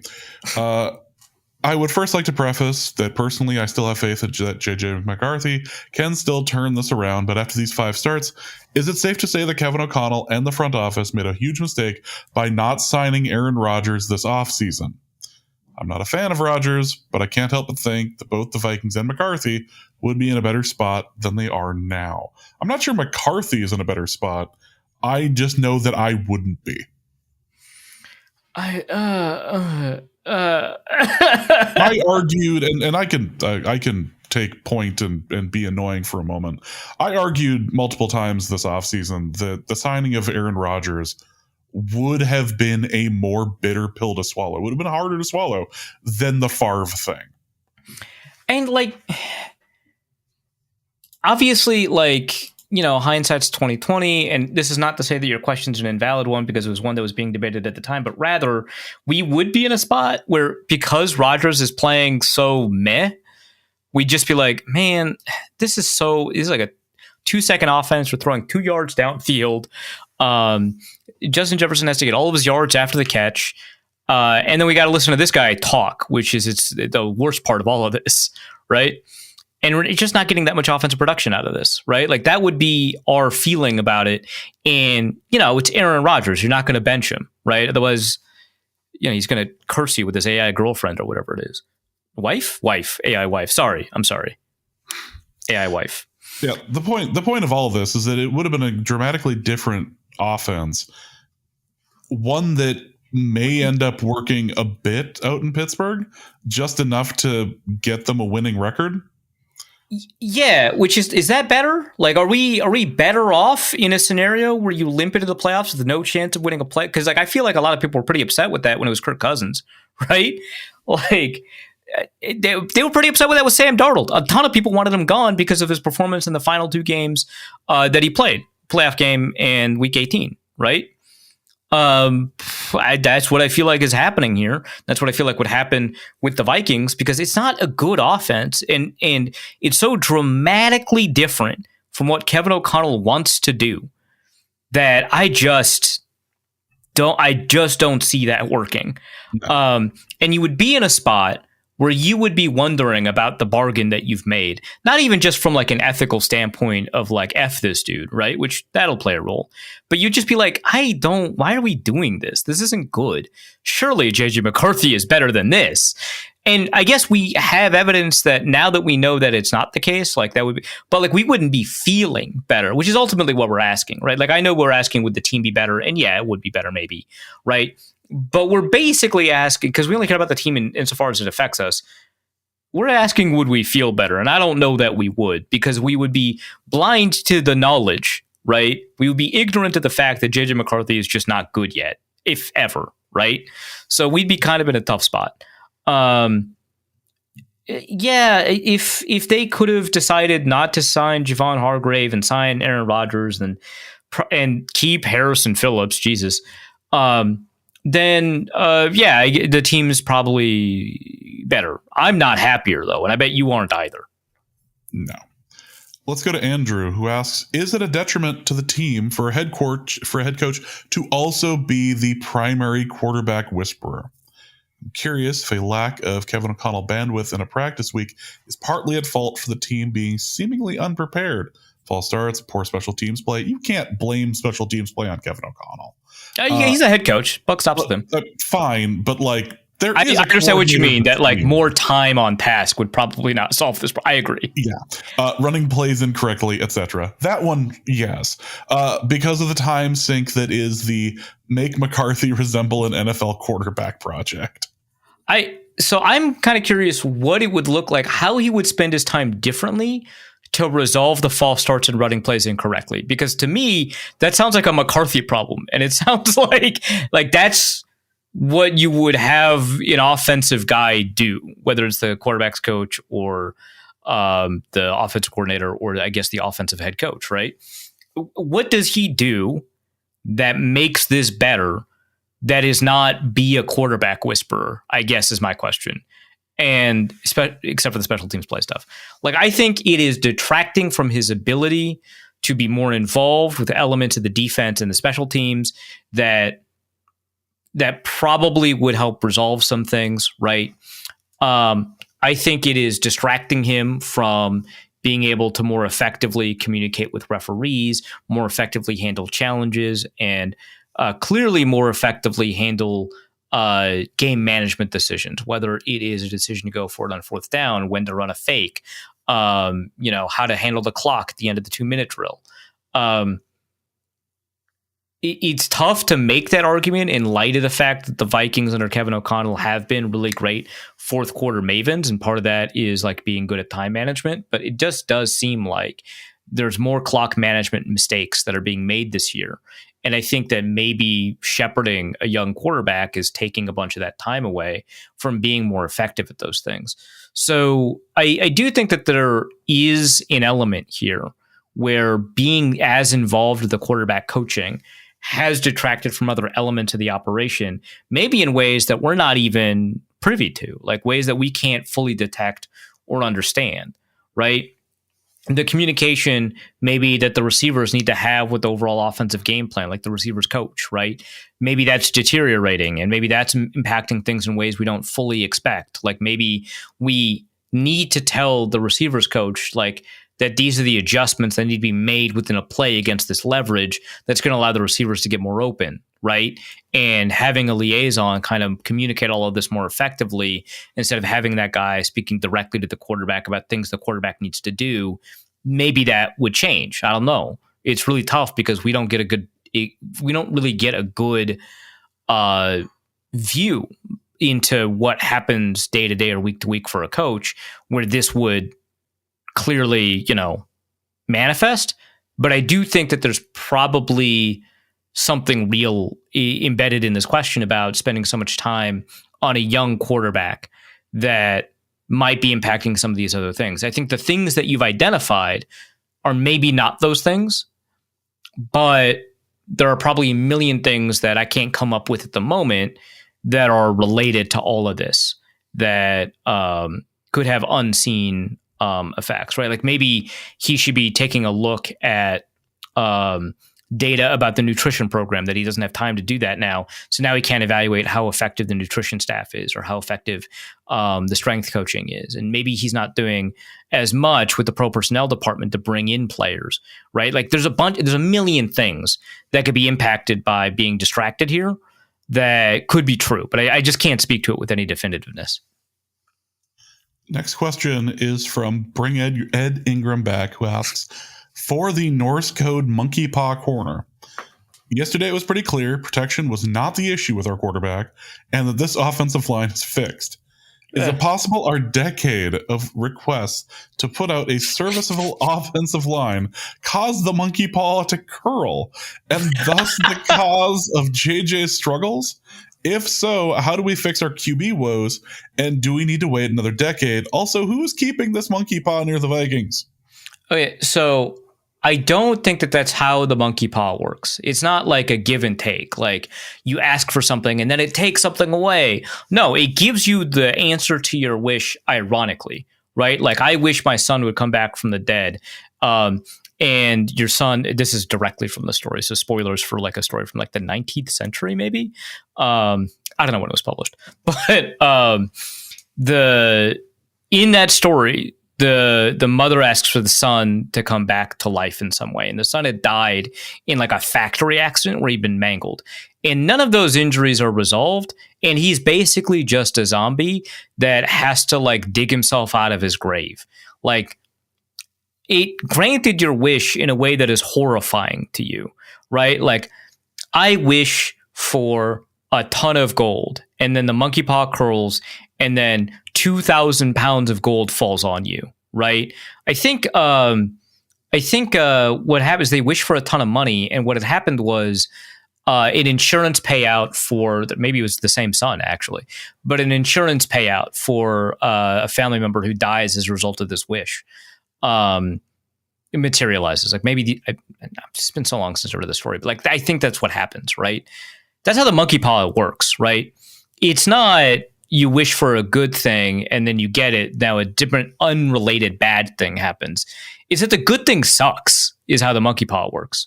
So if you wish for a good offensive line, you get a bunch of like, oh man, who was it that,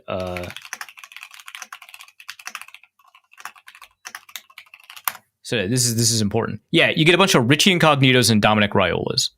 That's what you get. It's like, oh yeah, you got a really good offensive line. They're the worst people on the planet and might at any point be in jail, but you got it. That's how that would work. This might just be not all costs are paid in money kind of situation, really, yeah. Which is different. It's an Etsy witch kind of situation. Yeah. Katie Azad asks, for James and Arif's plot device cliche corner, was this season just a terrible dream? Yes, but not the way you're thinking. Instead of it being like, Dallas or like you wake up and turns out to be a dream or whatever, this is more like that Breaking Bad special like cut scene where he wakes up and he, is in bed and he is actually on the set of Malcolm in the Middle. Like, yeah, and Lois is like next to him and wakes up. Yeah. No, that's exactly what the season has been. So enjoy that. That's, by the way, that is we'll put that in the show notes. Yeah. That absolutely should be watched if you've enjoyed Breaking Bad and have somehow missed that. Bridge over Teddy Water asks, For Arif's self-care corner, what are some relaxing hobbies I can use to take my mind off of subpar quarterback play? You know what? I've mentioned it on the show before, I believe. But there's now a sequel to it. Just Power Wash Simulator 2 is absolutely just sit and play that instead. It rules. Eight rules. There's like one thing in my Steam library right now. That's it. Yeah, just do that and let your achy breaky OCD heart go to town. It's fantastic. Okay, I did get called out just now, but raising my hand a little bit too. Like I'm familiar. I enjoyed the crap out of that game. Yeah, so that's a good answer. The dark corners of the internet, that's another answer. Whatever works. Yeah, you know what? Invest some time and some YouTube energy into discovering the dark web and all the secrets that hold that are hold. That's not quite what I said. Yeah, actually, but no. Go down a YouTube rabbit hole, learn about airplane logistics, or I don't know, competitive Pokemon or whatever. Yeah, there's a bunch of stuff on YouTube. That. Let's go to Herb, who asks, what would happen if a team maximized the use of analytics in making in-game decisions? Not just whether to punt or go for it on fourth down, but every time a decision has to be made in all three phases of the game. Naively, this should be helpful to increase odds of success at every turn, but presumably the opposing team would also have access to analytics, and as a result, they would be able to predict what all of your decisions would be. So the use of analytics would be self-corrupting. Is there an analytics-informed way to be unpredictable in a way that increases your odds of winning, or are analytics and unpredictability inherently at odds? So I think this is kind of like a misunderstanding of the way that we use data to improve outcomes in the NFL or in basically any other area of life where you've got an antagonist and there's like a game theoretical element involved. So a lot of times when you're constructing a decision matrix or whatever you want to call it, you are, let's say it's a very simple, like 4 square outcome, right? There's 2 things you could do on one side and 2 things you could do on the other side. And, people use this for the prisoner's dilemma. They also use it for like Pareto equilibrium and Nash equilibrium, which are like different in some way. Like I think Pareto equilibrium is when nobody can make a decision that would make things better. And so you stay at that equilibrium, and Nash equilibrium this is the optimal outcome for every party. So these are different things, I think. And maybe I got those 2 reversed. It doesn't matter. But what these do is give us ways to make decisions that we can constantly update our priors for. And when we say we should throw the ball more, no analytics person, public-facing analytics person, or certainly not within a team organization, would suggest that means you always throw the ball on 1st and 10. You would never do that. What you do is you'd increase the rate at which you would do it. Maybe a good analogy for this is there's this book I read way back. I think it's called Soccernomics. Simon Cooper maybe was the author. I don't know. I'll look it up and put it in the show notes. But in that book, they describe the process of penalty taking, right? And the broader question it's asking is like, why is England so bad at taking penalties? Which is like a very funny question if you're familiar at all with soccer. But like they are, right? And Germany's fantastic at it, or was at least at time of publication. It seems like after the publication, it happened again. So this is a really old book, and I think it did happen in like a recent World Cup. But like the first answer was like they don't practice penalty kicks, which is like insane. But the second answer is they don't think about penalty kicks. And the reason that this is important is this is 10, 15 years ago when I read this book. And even then, they have begun applying analytics in soccer in ways that we wouldn't have called analytics then. Like now, people are talking about like expected goals and stuff like that. And there was like some pushback from commentators about expected goals versus actual, whatever, right? But back then, people were studying goalkeepers and penalty kick takers. And the goalkeepers would have data on the penalty kick takers and vice versa, right? And essentially what this data is how often they kick right or left, And do they ever kick high? And the reason you wouldn't kick high is because you don't want to sky it.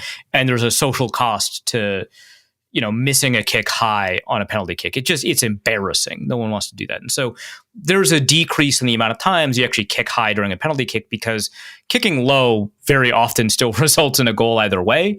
It's a big net.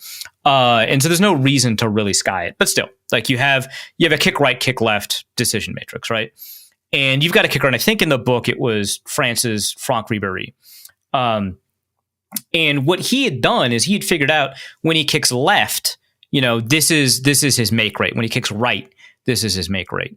And he found, and I forget which direction was which, but he found that when he kicked left, he made goals at like a much higher rate than when he kicked right. And a lot of people would understand that to mean that he should always kick left. But he knew that goalkeepers would pick up on that. And so all he did was he kicked left like 86% of the time and right 14% of the time or something like that.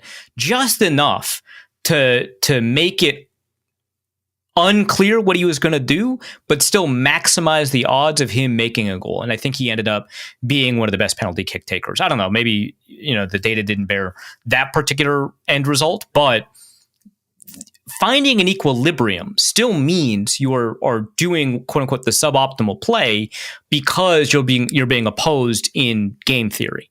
So you still want to run the ball on 1st and 10. You just don't want to run it every single time. And we had found in our early understanding of analytics that teams were running the ball way too often on 1st down because of the huge mismatch in efficiency and the small gains you had in deception, right? Like you were not getting that much of a play action boost, A, because you're not passing it often enough, and so you weren't running play action enough for that boost to be meaningful. But B, you were still running it often enough that teams would still key in on the run game. So, quote, an analytics focused team that is always attempting to make the optimal decision is making the optimal decision over the course of a game and not over the course of an individual play. And so when I say the Vikings should run the ball on 3rd and short and 4th and short much more often, I'm never saying they should do it 100% of the time. I'm saying they should do it way more often than they do. And in the Vikings case, way, way more often than they do.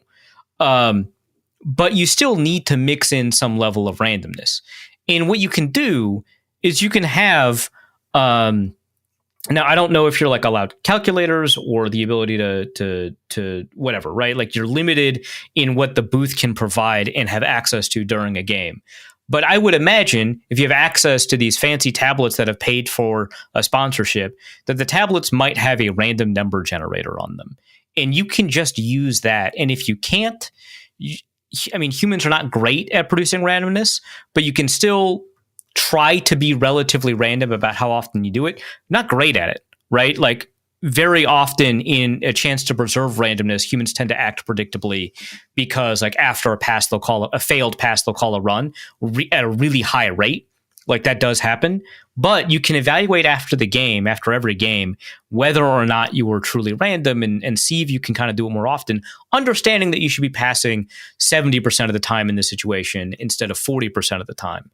And so you can try to produce some randomness, evaluate at halftime or during the game if you're effectively doing it, and find some way to have a weighted coin help you make some of these decisions. That's how you would do it in an analytics focused way. But you would not be doing a thing where it's like, well, passing is more efficient here, so we're always going to pass. That's not how an analytics focused team would do it.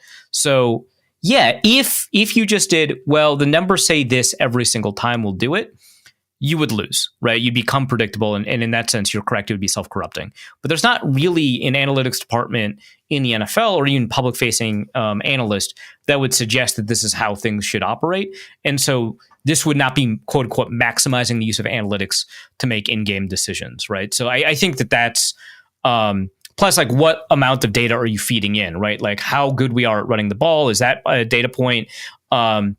How good are we on defense? Is that a data point for how often we're going to go for it on 4th down? Time on the clock, score, All of those things are additional pieces of data that could or should be incorporated. Is their starting quarterback injured? That kind of stuff. And so to say what is a maximized use of analytics is also to ask what level of information is being incorporated into this decision. Let's go to our next question, and it looks like we're going to go off the rails for the rest of this episode. Anya Taylor-Joy asks, for James and Arif's D&D corner, what well-known D&D player would you most want to play with? For Arif, someone other than Brendan Lee Mulligan. Have either of you had a chance to play with someone in that world? No, I have not. The closest to a celebrity I have played D&D with is either Arif or Luke. That's rough, dude. Yeah, well, I clearly don't play enough. I think the chalk answer here is probably Matthew Mercer, who is an outstanding GM. He does the GMing for Critical Role, which is like I don't know if that's true anymore in terms of numbers, but it's the thing, right? In terms of Dungeons & Dragons entertainment, where people actually watch people play Dungeons & Dragons, right? Or any other, RPG.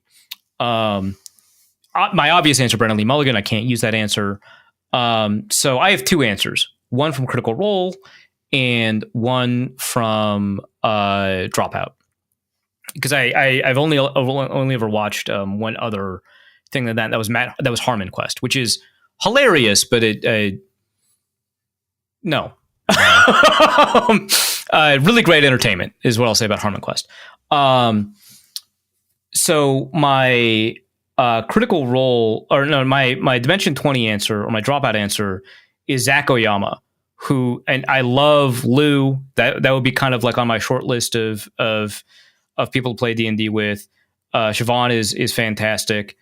Megan, you also get her husband. That's just a pair.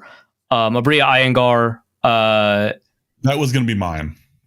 Fantastic, but I'm gonna go with Zach Oyama, who is the best understated comedian and an incredible role player. He's always playing kind of like the supporting role as opposed to kind of taking up all the space. So sometimes you don't really notice it, but I mean, outstanding work and a great understanding of what everyone is trying to do and enabling it. Just a phenomenal comedian. So that's my answer. Bria Iyengar is incredible though. So that's great. My Critical Role answer, which I guess technically now, because Bria and Brendan Lee Mulligan have both done that, I could choose either of them. But my Critical Role answer is Ashley Johnson, because I have an enormous crush on her.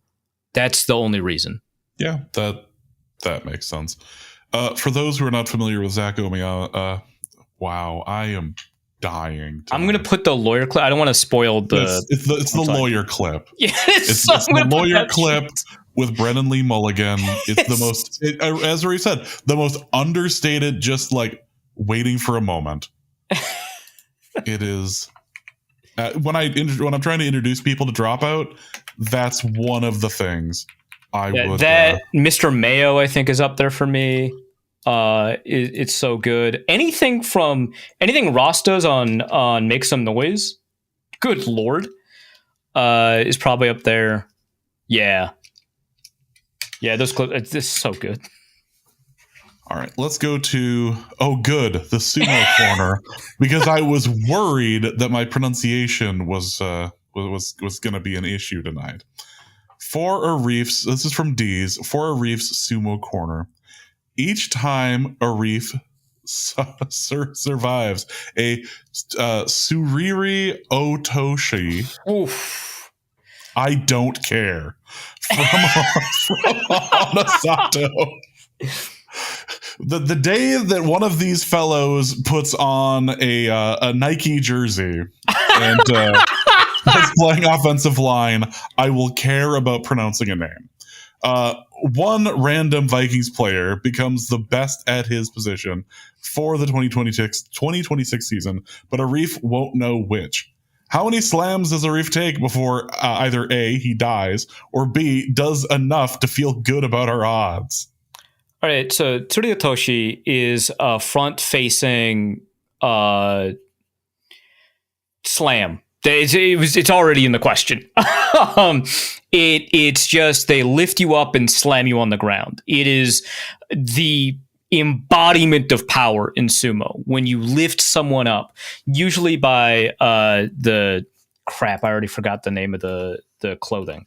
But like you can just mawashi. You can just do it through the arms, and I think it still counts as suryotoshi. But it's you just lift someone up and slam them into the ground. Sometimes, and I've seen this occasionally, sometimes they just lift them up at the midpoint of the arena and carry them outside. It's just incredible stuff, and it's so rare that it is so wonderful to kind of see. And occasionally you will see a smaller rikishi do it, which is just beautiful, right? A lot of it is leverage, like it's not, but ultimately it's a demonstration of power. It's so fun to watch. If a sumo wrestler picked me up and slammed me to the ground, the answer to that is the number of times it would take for me to feel good about the Vikings odds. Certainly larger than the amount of times it would take for me to die. I think I would be doing well at 3, right? I think maybe 2, maybe, but 3, there's no way, right? I'm done at 3. I'm paced, right? You're done at 1. Well, no. I'm just saying dead, right? Okay. I'm not saying after 1, I don't think I'd be able to get up, right? Like that, I'm under no illusions that I would even be conscious, right? But I think it would take 2 or 3 to kill me. Whereas 1, I would just be knocked out. I'd have a number of bones broken. My ligaments will have torn, right? But the brain is powerful. The brain survives a lot of abuse. It could maybe take 2 body slams, possibly 3, before I'm kaput. Can I breathe? It depends on how long we're asking for. Like, if I punctured a lung, yeah, that's you're still alive for a while after that. So 3, maybe. Have a Tyrod Taylor situation there. Right. But how many would it take for me to feel good about the Vikings odds if they had the best player at their position and multiple positions? How many positions would it take if I didn't know? It could just be a kicker. It could be the quarterback. It could be a receiver, a cornerback. I'd say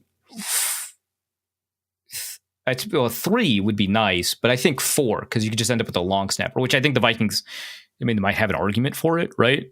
Like I've talked to Gordon McGinnis over at PFF, their special teams guy, and he's like, I think he's the best in the. So I already have that, and then suddenly you've wasted your Tsuriyatoshi, right, on Andrew DePaula, who's already the best. So maybe you end up with the best cornerback, and that helps you certainly win games. But I think you probably want 4 to be sure that you've got enough, because wasting on Justin Jefferson, to make sure that you've got enough players that have kind of hit that. Because you've got the best center in the NFL, you still need to throw the ball.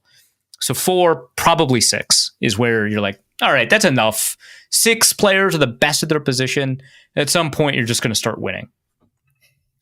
Let's go to our next question, which is from Seth, who asks, question for Arif's exploitation corner. Nice. I've noticed for a couple of weeks now that when Arif plugs wide left at the end of the show and during the shows, he keeps pronouncing the freeze in Matt Freeze incorrectly. As a longtime follower of Matt Freeze's work, including his work writing for Zone Coverage and podcasting for the Kindred Schools podcast, I know that it is pronounced Matt Freeze, as in freeze, and not Matt Fries, like Viking starting guard Will Fries. If you're going to exploit the wonderful talents of an individual, why is it you won't at least show that individual the respect of correctly pronouncing his name? This has got to be the worst example of exploitation in the history of the United States. That's what a strong understanding of history you have, Seth. And a great question to be posted immediately after the sumo corner. After my pronunciation. I was correct. I was pronouncing it correctly for a couple of episodes there. The first episode, no. And then I asked him, and he just told me, which is great. Right. I was like, wait, is it fries or is it Fries? Because it feels Dutch. And then he's like, yeah, actually. So there's all of that, right? We did have a conversation about how to pronounce his name, and I guess I just stopped doing it after a while. I want to say it's part of a bit, but I couldn't even connect it to what would be meaningfully understood as a bit. I just forgot, and he is way too polite to correct me. So, Arif's just a bad boss. I'm a terrible boss. And I am going to be fantastic at this one. Damien Bolsharif asked, question for Arif's Hope Springs Eternal Corner. If you'd asked me a week ago, which was more likely, the Vikings winning the playoffs, or rather making the playoffs, apologies, that's different. Making the playoffs or Ireland making the World Cup playoffs, I, like most people, would have backed the Vikings. And yet, after beating both Portugal and Hungary in the last 5 days, Ireland has made it. My question is, what would be the Vikings equivalent of appointing an Icelandic dentist? And who will be our Heimar Hallgrimsson and Troy Parrott saviors? Who will they be this season? I think you actually got the pronunciations correct on that one, which I'm not surprised by because you're so good at it. I'm a consummate professional, and you can tell I am because I mispronounced consummate by saying constant to start. Okay, so first of all, congrats to Ireland. I assume this is to make it to the playoff stage of qualifications and not the World Cup finals, which is itself a group stage, then a playoff stage. Because you just call it World Cup finals, I think, right? Congrats, first of all. That's fantastic. Portugal, good Lord. What a team to beat. Second, what would the Vikings equivalent of appointing an Icelandic dentist? Okay, Irish Dentist World Cup? No. Football. That's still Heimar Hallgrimsson. Okay. And Troy Parrott, the forward, right? Okay. To be like a Jeff Saturday, right? Or I don't like because okay. So here's the thing: Hallgrimsson does have like a resume, right? Like he brought Iceland to the playoff stage of the World Cup, and then they had a bunch of success in the Euros, and then he brought Iceland itself to the World Cup, which is nuts. So that's the resume he brings to coaching the Irish national team. So yeah, he's a dentist, but like also he's a football coach. So yeah, I don't know that there's a reasonable. I guess it'd be Adam Thielen because he almost sold dental hygienic equipment. So when he becomes a coach, him, and then Troy Parrott. Is his resume like particularly unimpressive relative to the world of professional football? Let's see. He plays for a Dutch Premier side. Okay, that's not that humble, right? He was playing for Tottenham. Well, he was out on loan the whole time, so that's not the same thing. All right, so it is a little humble, actually. That's my mistake. Yeah, that'd be Jalen Redmond then, I think. Yeah, that's a good answer to this question, I hope. We're going to save our next two questions about Turkey for next week, where Arif is going to have all sorts of opinions on the whole Turkey thing. I have opinions on Turkey? That's I'm sure at one point.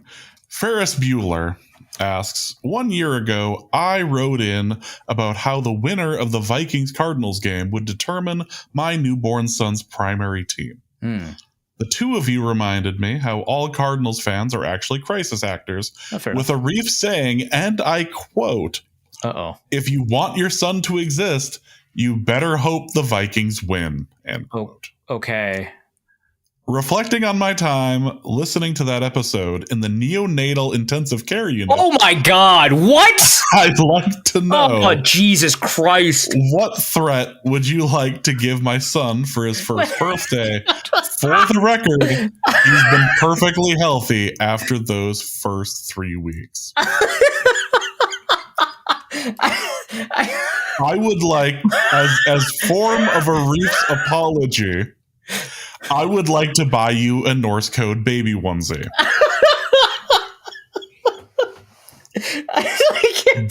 DM me, Ferris Bueller, and we will make this happen.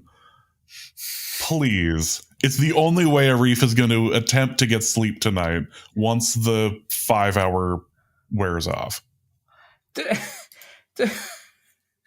Vikings scored with 1:18 left to take the lead and got an interception on the response drive to win the game. It was so close. I said, your son might not exist. And then he went to NICU. Jesus Christ. Oh my God. Well, I'm glad the Vikings won and therefore your son is healthy, which I feel like is a fair way to understand causality here. And I'm really glad that James is going to get you that baby onesie. What threat would I like to give your son for his first birthday? Well, okay, so we've got the treat part figured out. So we now just need the threat part, right? Apparently, yeah. Man, this is so uncomfortable, but that's you're asking. You threaten kids all the time. I don't see why this is like. Yeah, but I don't threaten them coming out of the ICU, right? Like, no, it's usually to unemployment. I get that. Well, that's got to be the threat then, right? Fire to that severance. Yes, actually, yes. We're gonna go to this last one because I think Arif and I are gonna come to blows if we answer the one before it. Kyle Segal. Do we disagree?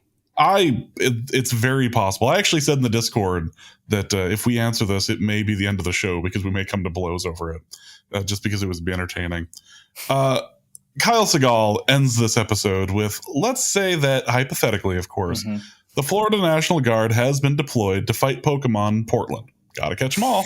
Fight Pokemon? Is that how that works? And therefore left a nearby base a bit undermanned in terms of guards. Anywho, how do I drive this M1A2 Abrams?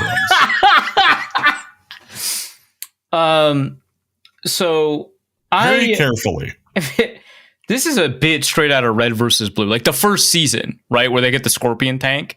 They ship the Scorpion tank, and they're like, "All right, who here is tank certified?" And like, no one is, and like, they shipped us a tank without anybody who can drive the tank. Incredible bit.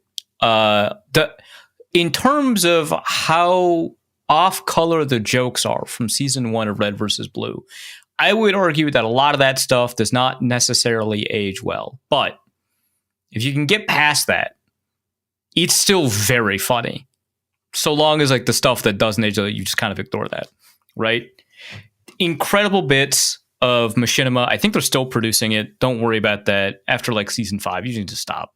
But man, anyway, I Googled, and again, this is obviously hypothetical, so you don't got to worry about that.